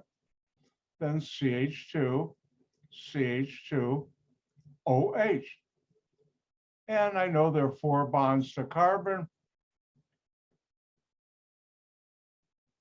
And there you go. If I look at the clock, I went a whole minute over. Let's come back at 2:51 and we'll continue.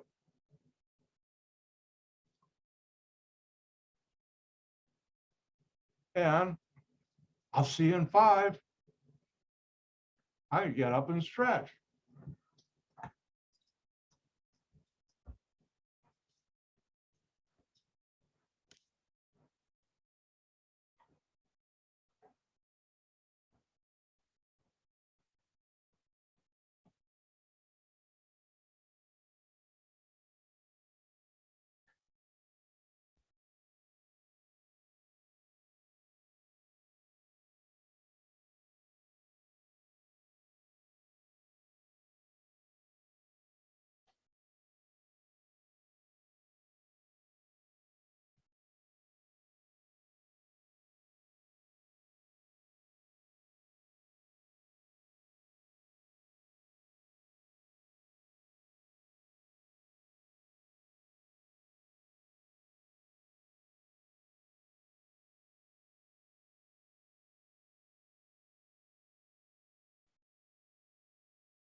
Time to get going.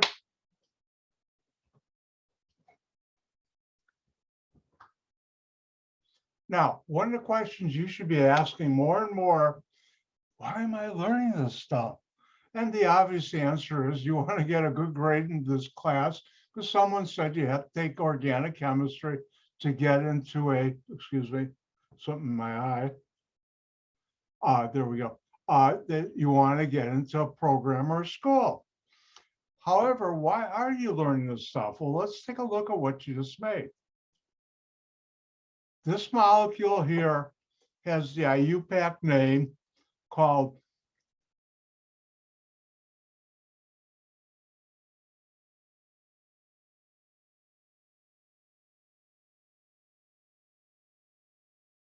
two-butoxyethanol. And I've stayed away in this class from teaching all the rules. When you have two functional groups, in this case, alcohol has priority over an ether, which is why I use the butoxy. But anyways, this is the key ingredient in the formulation for easy off oven cleaner, the one that you don't heat up the oven, which works real good. I know I've used it on my oven and my sister's when I don't want to use the high temperature type clean out, and it works really good. Now, in science, things can be good and bad. And how many of you remember the tragic oil spill in the Gulf of Mexico?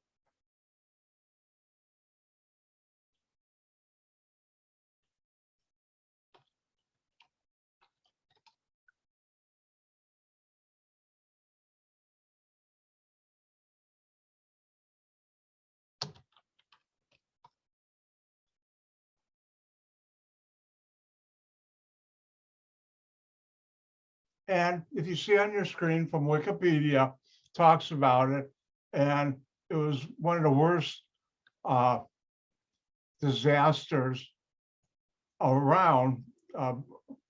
And what happened was millions and millions of gallons of oil were dumped into the Gulf of Mexico. Now, oil and water don't mix. To disperse it, they used a product, the Coast Guard and BP, that was called Corexit. There are two different versions, 29 something and the other one. And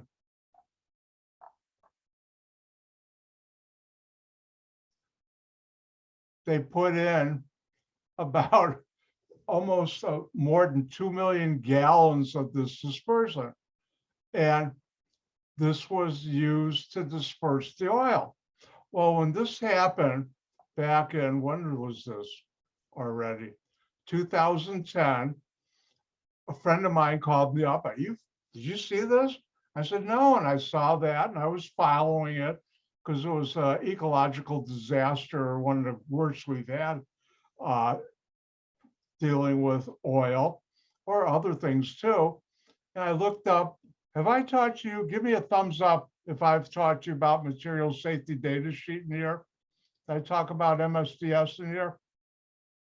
Nope, let me do a quick thing. Material safety data sheets are sheets, documents that are available now on the internet that allow you to look up the different hazards and other properties of a chemical.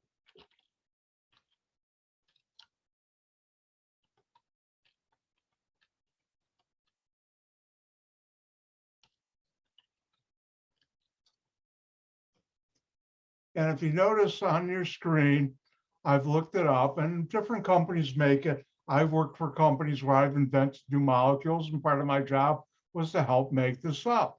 And any chemical that's used in the United States, any chemical that's sold in the United States, there's a material safety data sheet. When they're shipped, they have to carry it. And if you notice, it has different names and different sections, hazardous, and 4 is the highest. And if you notice, serious damage, toxicity 4, oral toxicity. This is a newer one. The older ones have more information about what type of damage. Sometimes down here, the newer ones do too. Here it tells you the minimum amount you can inhale during a certain amount of time, which is not much, 25 ppm, parts per million over an 8-hour period. Now, what they don't have in here, this is a newer one. When this happened, they still have, well, here they have toxicological information, but here, notice the known human carcinogen, animal carcinogen, and other things it is known as. And this stuff, they're dumping millions of pounds in the Gulf of Mexico. And what I did was, when I heard that, I called the Coast Guard who was in charge.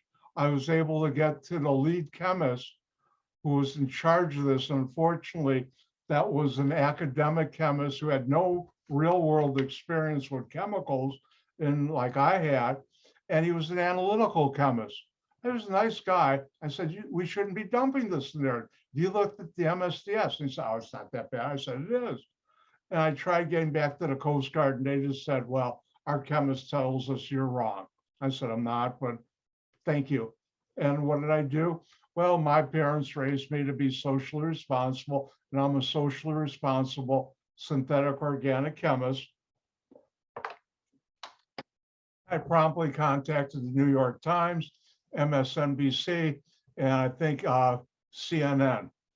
And I told them, and within a couple of days, they found out I was right. And I don't think I was the only scientist who did that. I hope I wasn't.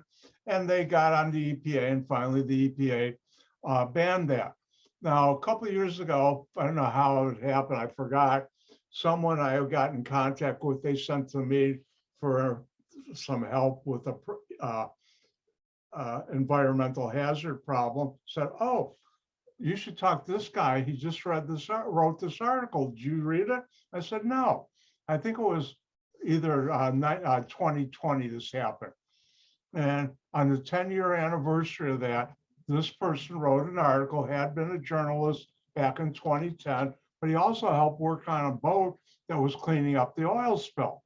And all the things I had warned about the Coast Guard, because they're using 2-butoxyethanol in that core exit product, those people experienced.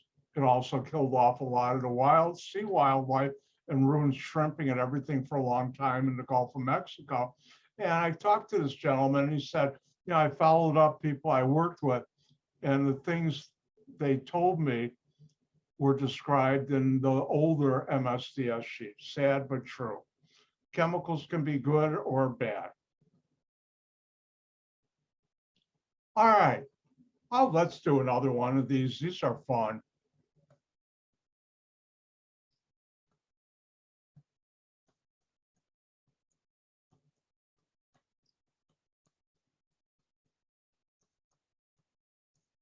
And what would be the product of this reaction? And I worked for a company that used ethylene oxide with alcohols, and also another company that used ethylene oxide with other functional groups that I really won't have time to get to in here.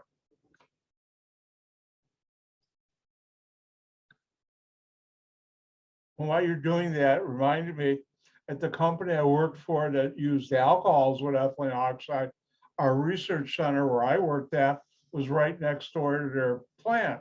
And this was a couple miles north east of Great America in Gurnee. And on the plant, they had 2 million pound tanks of ethylene oxide. And one afternoon we finished, it was a couple, 10, 15 minutes before the end of the day and the end of the week. And a bunch of us were sitting around in research building, and someone asked, if the ethylene oxide tanks next door to us blow up, would we take out Great America? Because we knew if those blew up, we were dead immediately. And the consensus one, it would damage it, and people would get injured from the shock wave of the explosion, but it shouldn't kill anybody. Fun thoughts to think about when you're working with ethylene oxide. True though, you have to worry about it. All right, let's do this. Oh no, I see people still working.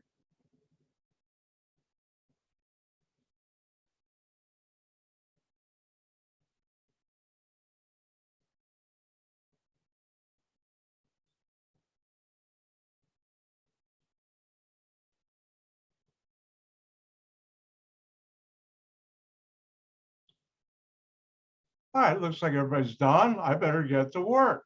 And by now, hopefully you're not getting nightmares of me saying, when you look at a molecule, look for something different, but you should. What's not carbon? What's not hydrogen? Ooh, oxygen with a hydroxyl group on a carbon.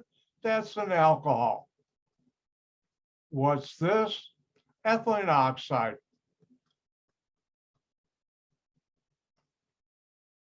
And what you form is an ether alcohol. What's my R group? This. Do you break carbon-carbon single bonds? No. So I'll redraw my ring and my methyl group.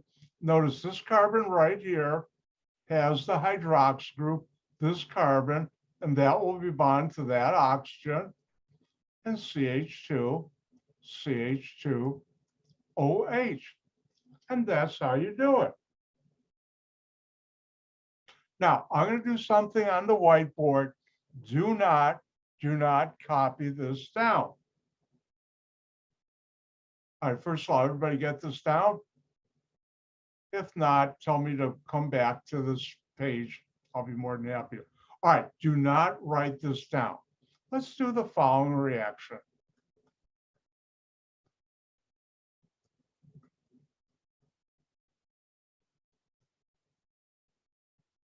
And what do we have here? We have an alcohol plus ethylene oxide. There are other oxides I've worked with, or epoxides, but this is a key one. And you form this ether alcohol. And what's my R group? Methyl.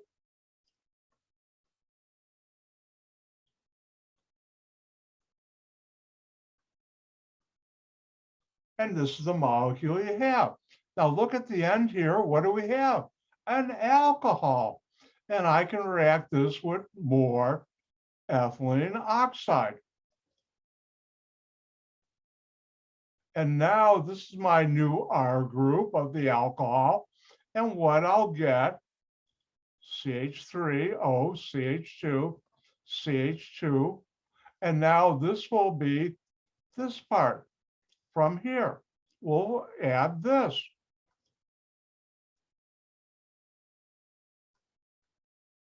And notice now I have a diether alcohol, di meaning two. And look at the end of this new molecule. I have an alcohol. Guess what I can do? I can react that with more ethylene oxide. And this is my new R group of the alcohol. And therefore I'll rewrite it because it comes along for the ride.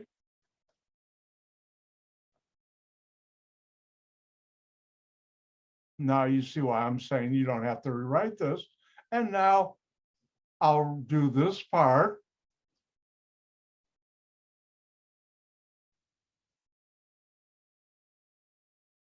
And I make this molecule.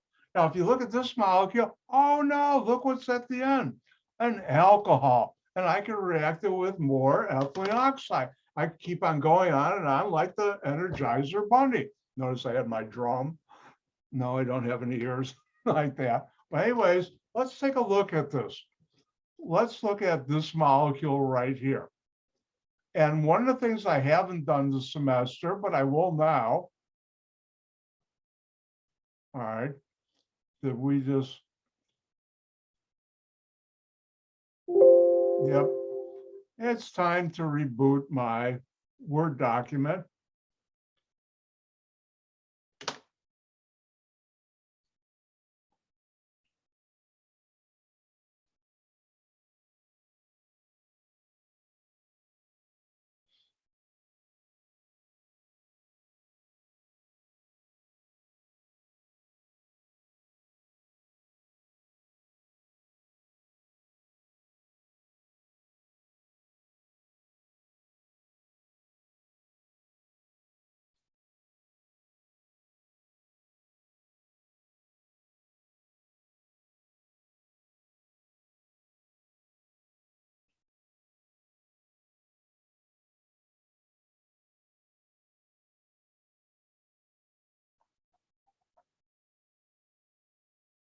Sorry about that. One of these days I'll figure out why that happens.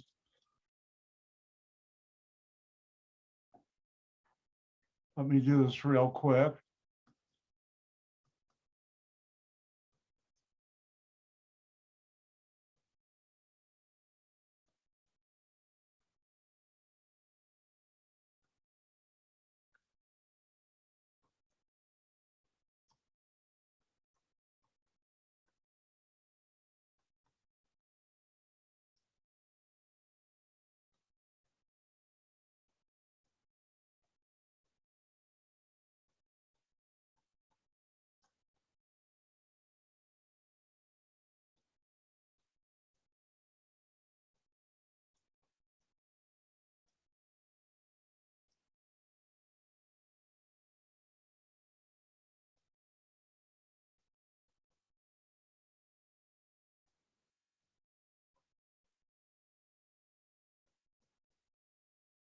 All right, sorry for delay.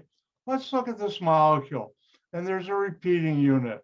Notice there's one, OCH2CH2, there's two, and there's three.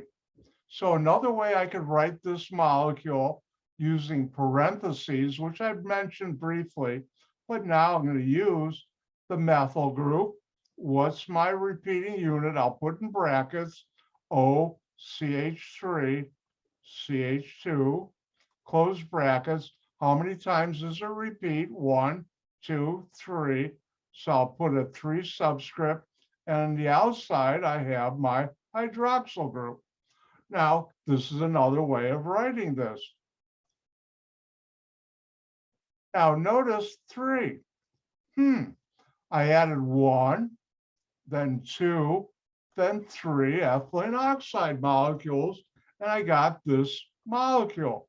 And it's time now for me to show you the second reaction for ethylene oxide.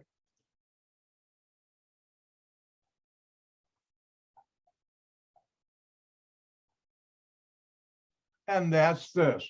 When you react an alcohol with 2 or more molecules or moles, remember a mole is the chemist's counting unit, with an alcohol, you get this polyether alcohol. Let me rewrite this reaction so you'll be used to it in the way you've already seen it. If I take an alcohol and react it with N, is a whole number, molecules or moles of ethylene oxide, I'll get this polyether alcohol, which I can write like this.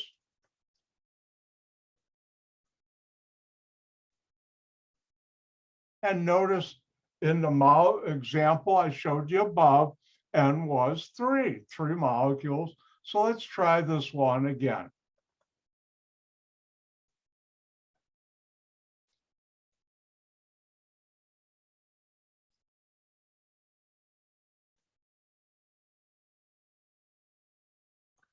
And I'll do this one. And if we take this one and we look at this, and we say, oh, what's different here? Oh, hydroxyl group on a carbon, that's an alcohol. Ooh, a number. This is called a coefficient. You forgot that. That's N, ethylene oxide.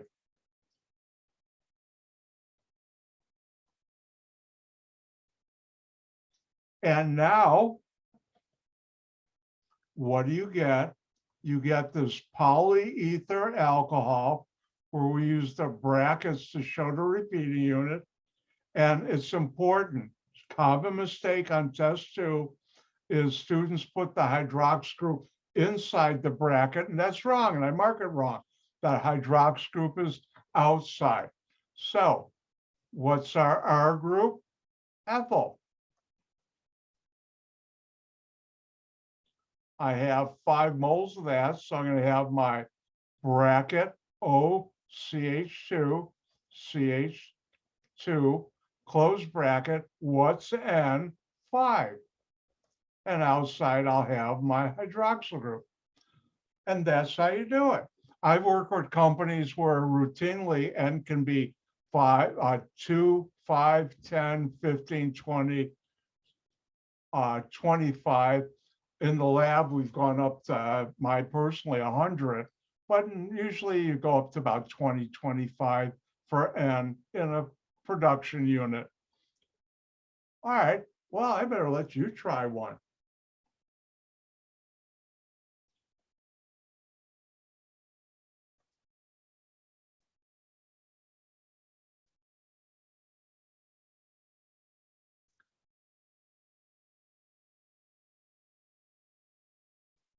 And there you go. What would be the product or products for the following reaction?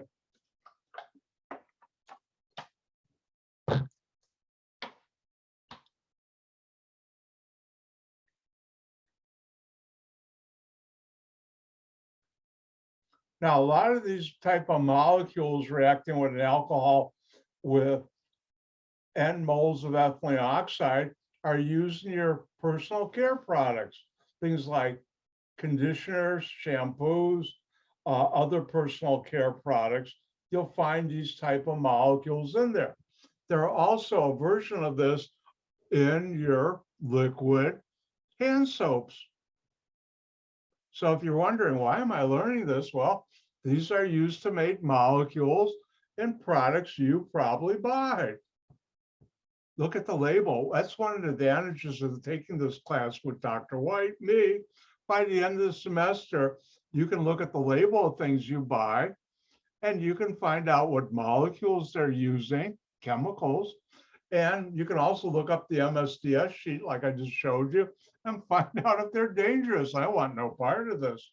Usually if it's commercially made for personal use, they've already checked that. All right, let's take a look at this reaction. What's different here? Ooh, hydroxyl group on a carbon, alcohol. Ooh, number 7, I'll abbreviate by N, and I have ethylene oxide, N moles of ethylene oxide. And if we look at this, we say, what do we get? R bracket OCH2, CH2, close bracket, subscript N. Then on the outside, remember the outside, not here, it's actually here, outside, you have your alcohol. What's R? Isopropyl. What's N? 7. So I'll have my isopropyl group. Remember the carbon with the hydroxyl group. This is a carbon bonded to this, or you don't really put a line. Yeah, you can. OCH2, CH2. What's the repeating unit? How many are repeating? 7. And that's how you do it. And that's the molecule. Oh, let's do another one. These are fun. Any questions so far? Yeah, I have one, Dr. White. So the isopropyl that's bonded to the OCO, What it would be is, this is shorthand. It would actually look like this, where here's my isopropyl, and you'd have 7 of these OCH2, CH2 bonded in a line, and at the end, CHOH. But organic chemists are lazy. Instead of writing out 7 of them, we use the brackets to use shorthand. Does that help? Yeah, it does. But just go back to that slide. Does that carbon, does it need H2? Or can it just be? Which one? That particular one, yeah. I made a mistake. Thank you. I missed it. Bad, Dr. White. I had too many. Oh, I'm going home. I am home. Thank you, Sargon. And I do make those mistakes. All right, let's do one more.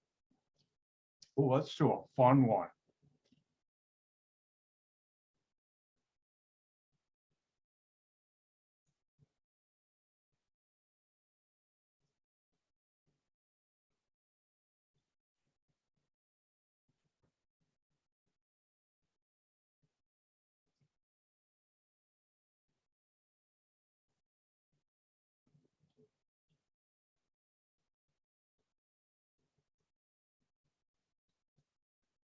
All right, let me help you out before I let you loose on this one. All right, first of all, this C9H19 is called a nonal group, 9 carbons, like an ethyl group is 2 carbons. I have a benzene ring and I have an alcohol. Now, ethylene oxide will not react with a benzene ring. Ethylene oxide will not react with this carbon hydrogens, but ethylene oxide will react with an alcohol. Have fun.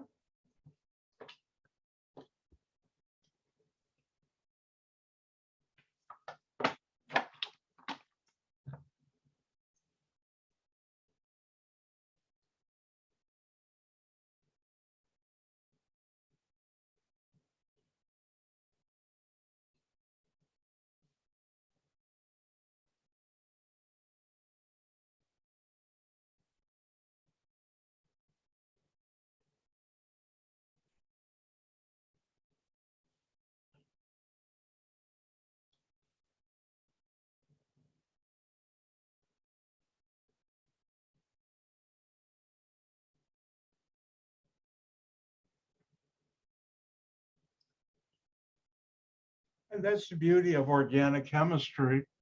It's something, if you don't know a reaction of 2 different things, guess what? Those won't react. And there's no reaction I know of, because I know it won't react, and I'll explain why later, of a benzene ring alone with ethylene oxide.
All right, looks like everybody's done. I was just thinking the story about the deep horizon oil spill. That's true to actually, I did that. And later on, I'll tell you another story involving me with another hazardous environmental problem where I helped someone out who was battling President Bush. And that was the second President Bush. And when he was replaced with President Obama, I was asked to send a letter and contact him and also the head of the EPA to help get something done, which did get done, which I'm very proud of myself. But anyways, let's take a look at this. Well, I've got this molecule, and this is called nonophenol. And here, I'm just going to call that an alcohol. That's an R group. And here, 9, a coefficient, ethylene oxide.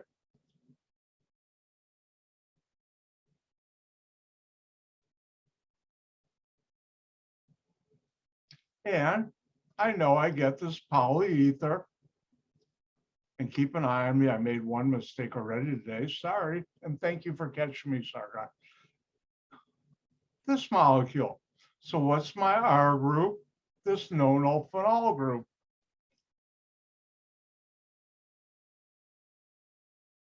Then, if this is R, I have O, CH2, CH2. What's N? 9. Then OH. And as I said earlier today, you should be asking me, why am I learning this stuff? And the obvious reason is you want to get a good grade because somebody said you have to take this course to get into school or program. But why are you learning this stuff? Well, this molecule you just made has a name. But before I tell you this name, I have a warning for you.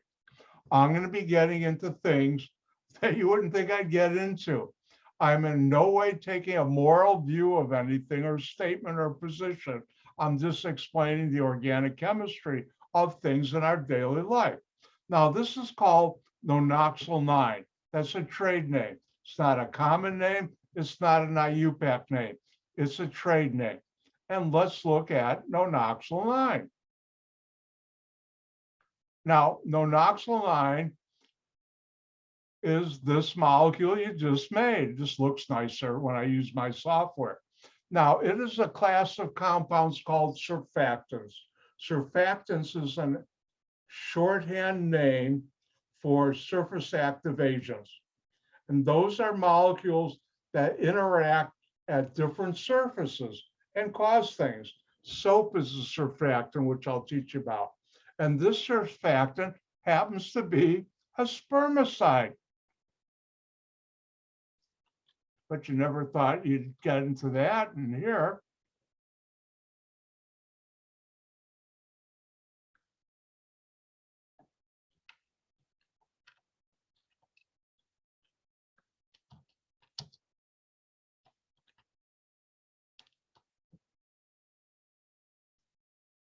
And if you notice, here's that molecule again over here.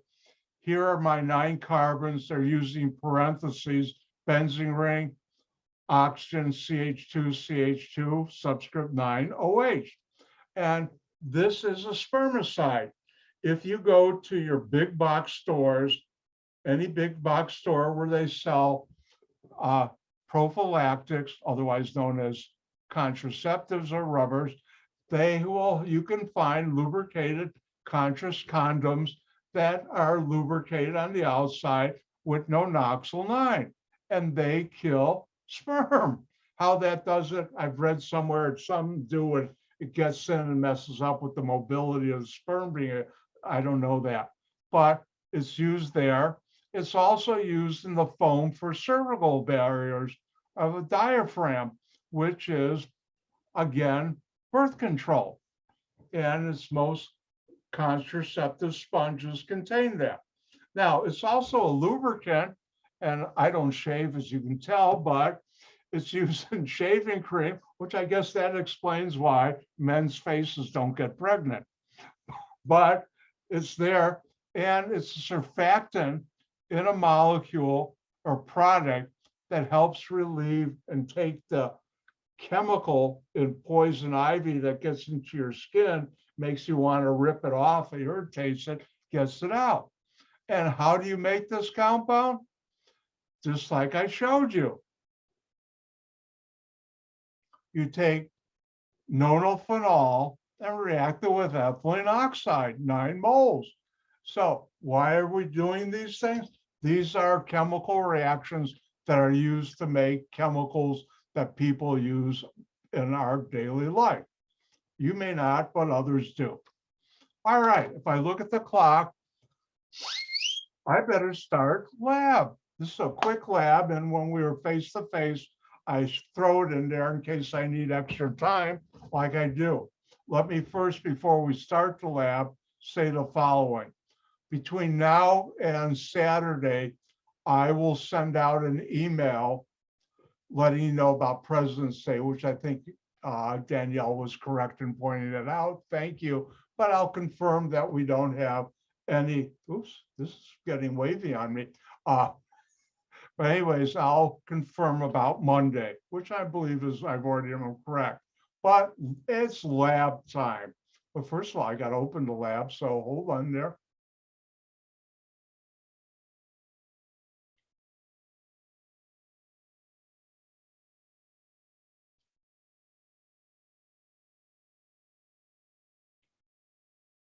And it's a fun lab, and some of this you can do at home yourself. And today's lab deals with aromatic compounds. And as I mentioned when we started this chapter, aromatic compounds have played an important role in your life. They are found in many spices and herbs. And through the 14th through 1700s, wars were fought over control of spices and the lands where spices were grown. Huge fortunes were made because of these spices. like cinnamon and very other spices, pepper and things like that. Now, these spices and plant extracts have a common feature. They all contain a benzene ring, which is why how the name aromatic compounds, because these are the compounds that were found in things that had aromas, spices. And money was involved if you could figure out a way to make them. And a driving force in all science, especially organic chemistry, to my knowledge, is money. Companies want to make it. And if you can do something nobody else can by making molecules, you can make money. And I've done that for companies. All right. Now, the molecules we're going to talk about are eugenol, isoeugenol, vanilla, benzaldehyde, and trans-cinnamaldehyde. Now, in this lab, if we were face-to-face, you'd be using an important analytical instrument, your nose. And your nose is an amazing thing. Later in the semester, I'll tell you a story where I dealt with one of the chief perfumists at Procter & Gamble to solve a problem. And his nose was used to smell things. And he was treated like, you wouldn't believe, royalty beyond that, because he was so important to that company. And what I'll be, if we were face to face, we'd have some stuff out in bottles and you'd be taught, I teach you smell it like this, and you smell it and you put down what you smell.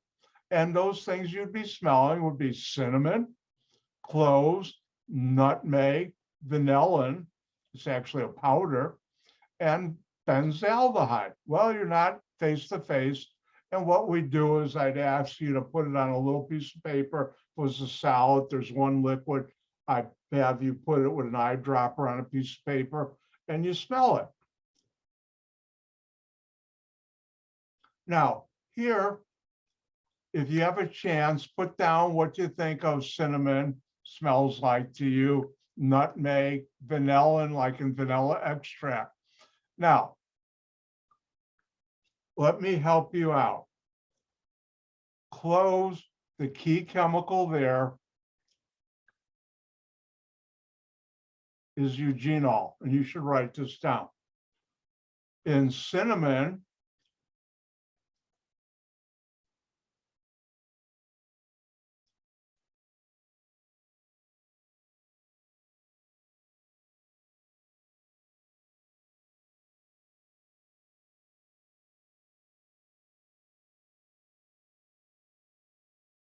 I think I'm spelling it wrong, cinnamaldehyde. Maybe not. In nutmeg,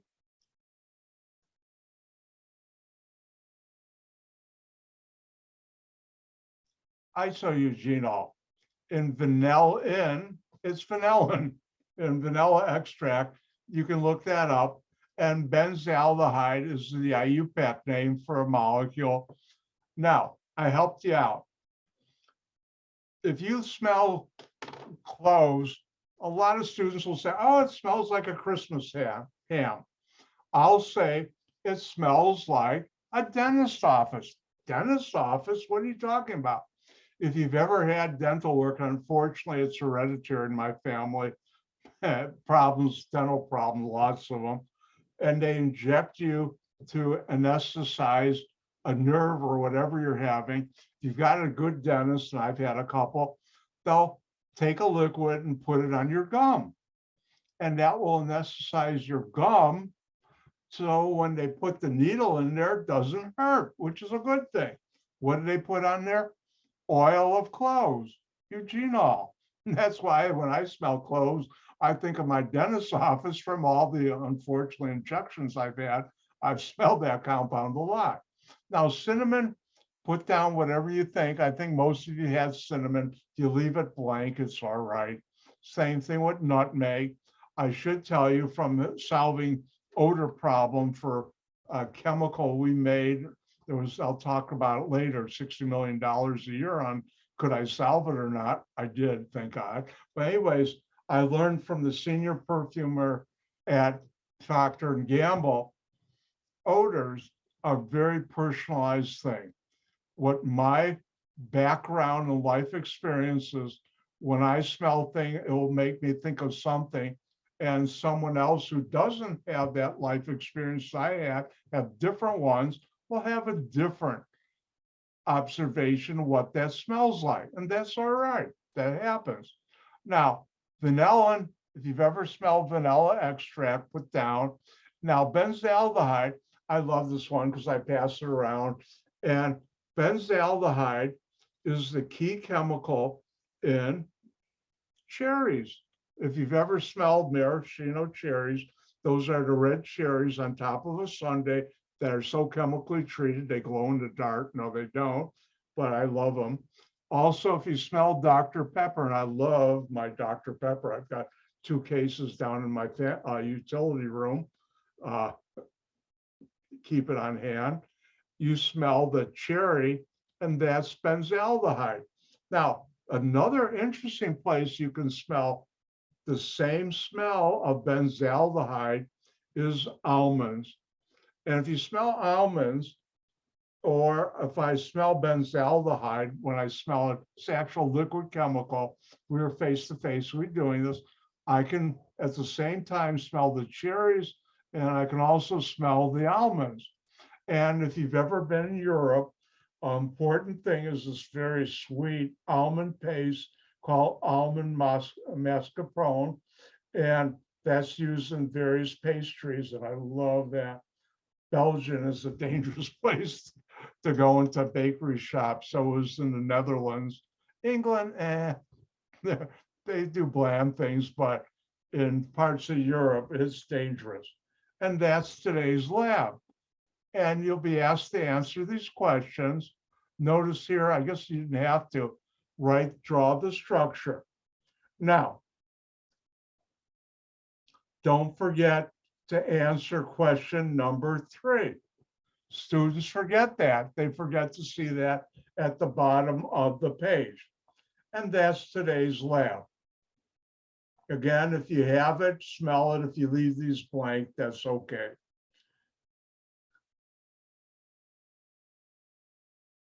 It's a fun lab. Everybody gets to smell things.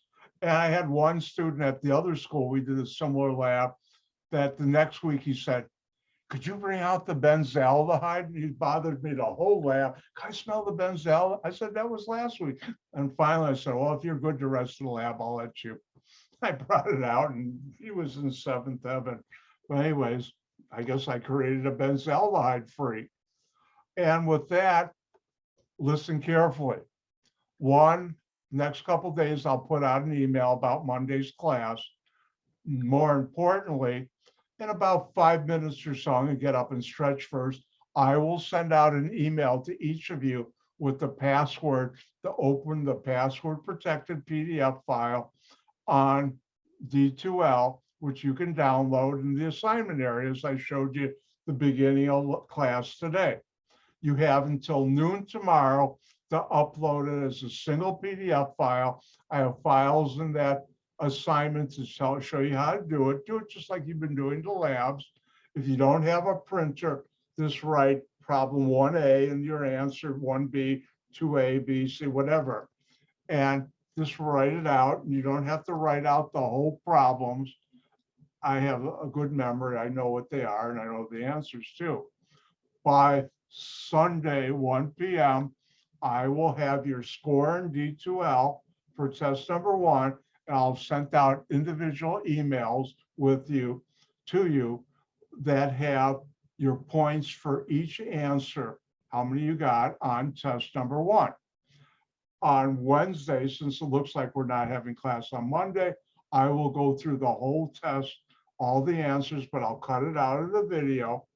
And I will tell you on when we have our next class on Wednesday, that if I ever make a mistake on grading, let me know and I'll correct it. And I don't fault students, or any mistake I make, you shouldn't be penalized for. And that's in my syllabus too, about regrading. And with that, I'm going to say, gang gesund. I'll see you, I guess, next Wednesday, but I'll send out an email confirming Monday's President Day off. And with that, I'll say, gang gesund. Good luck. Hopefully you won't need luck, but good luck on test number 1. Bye now.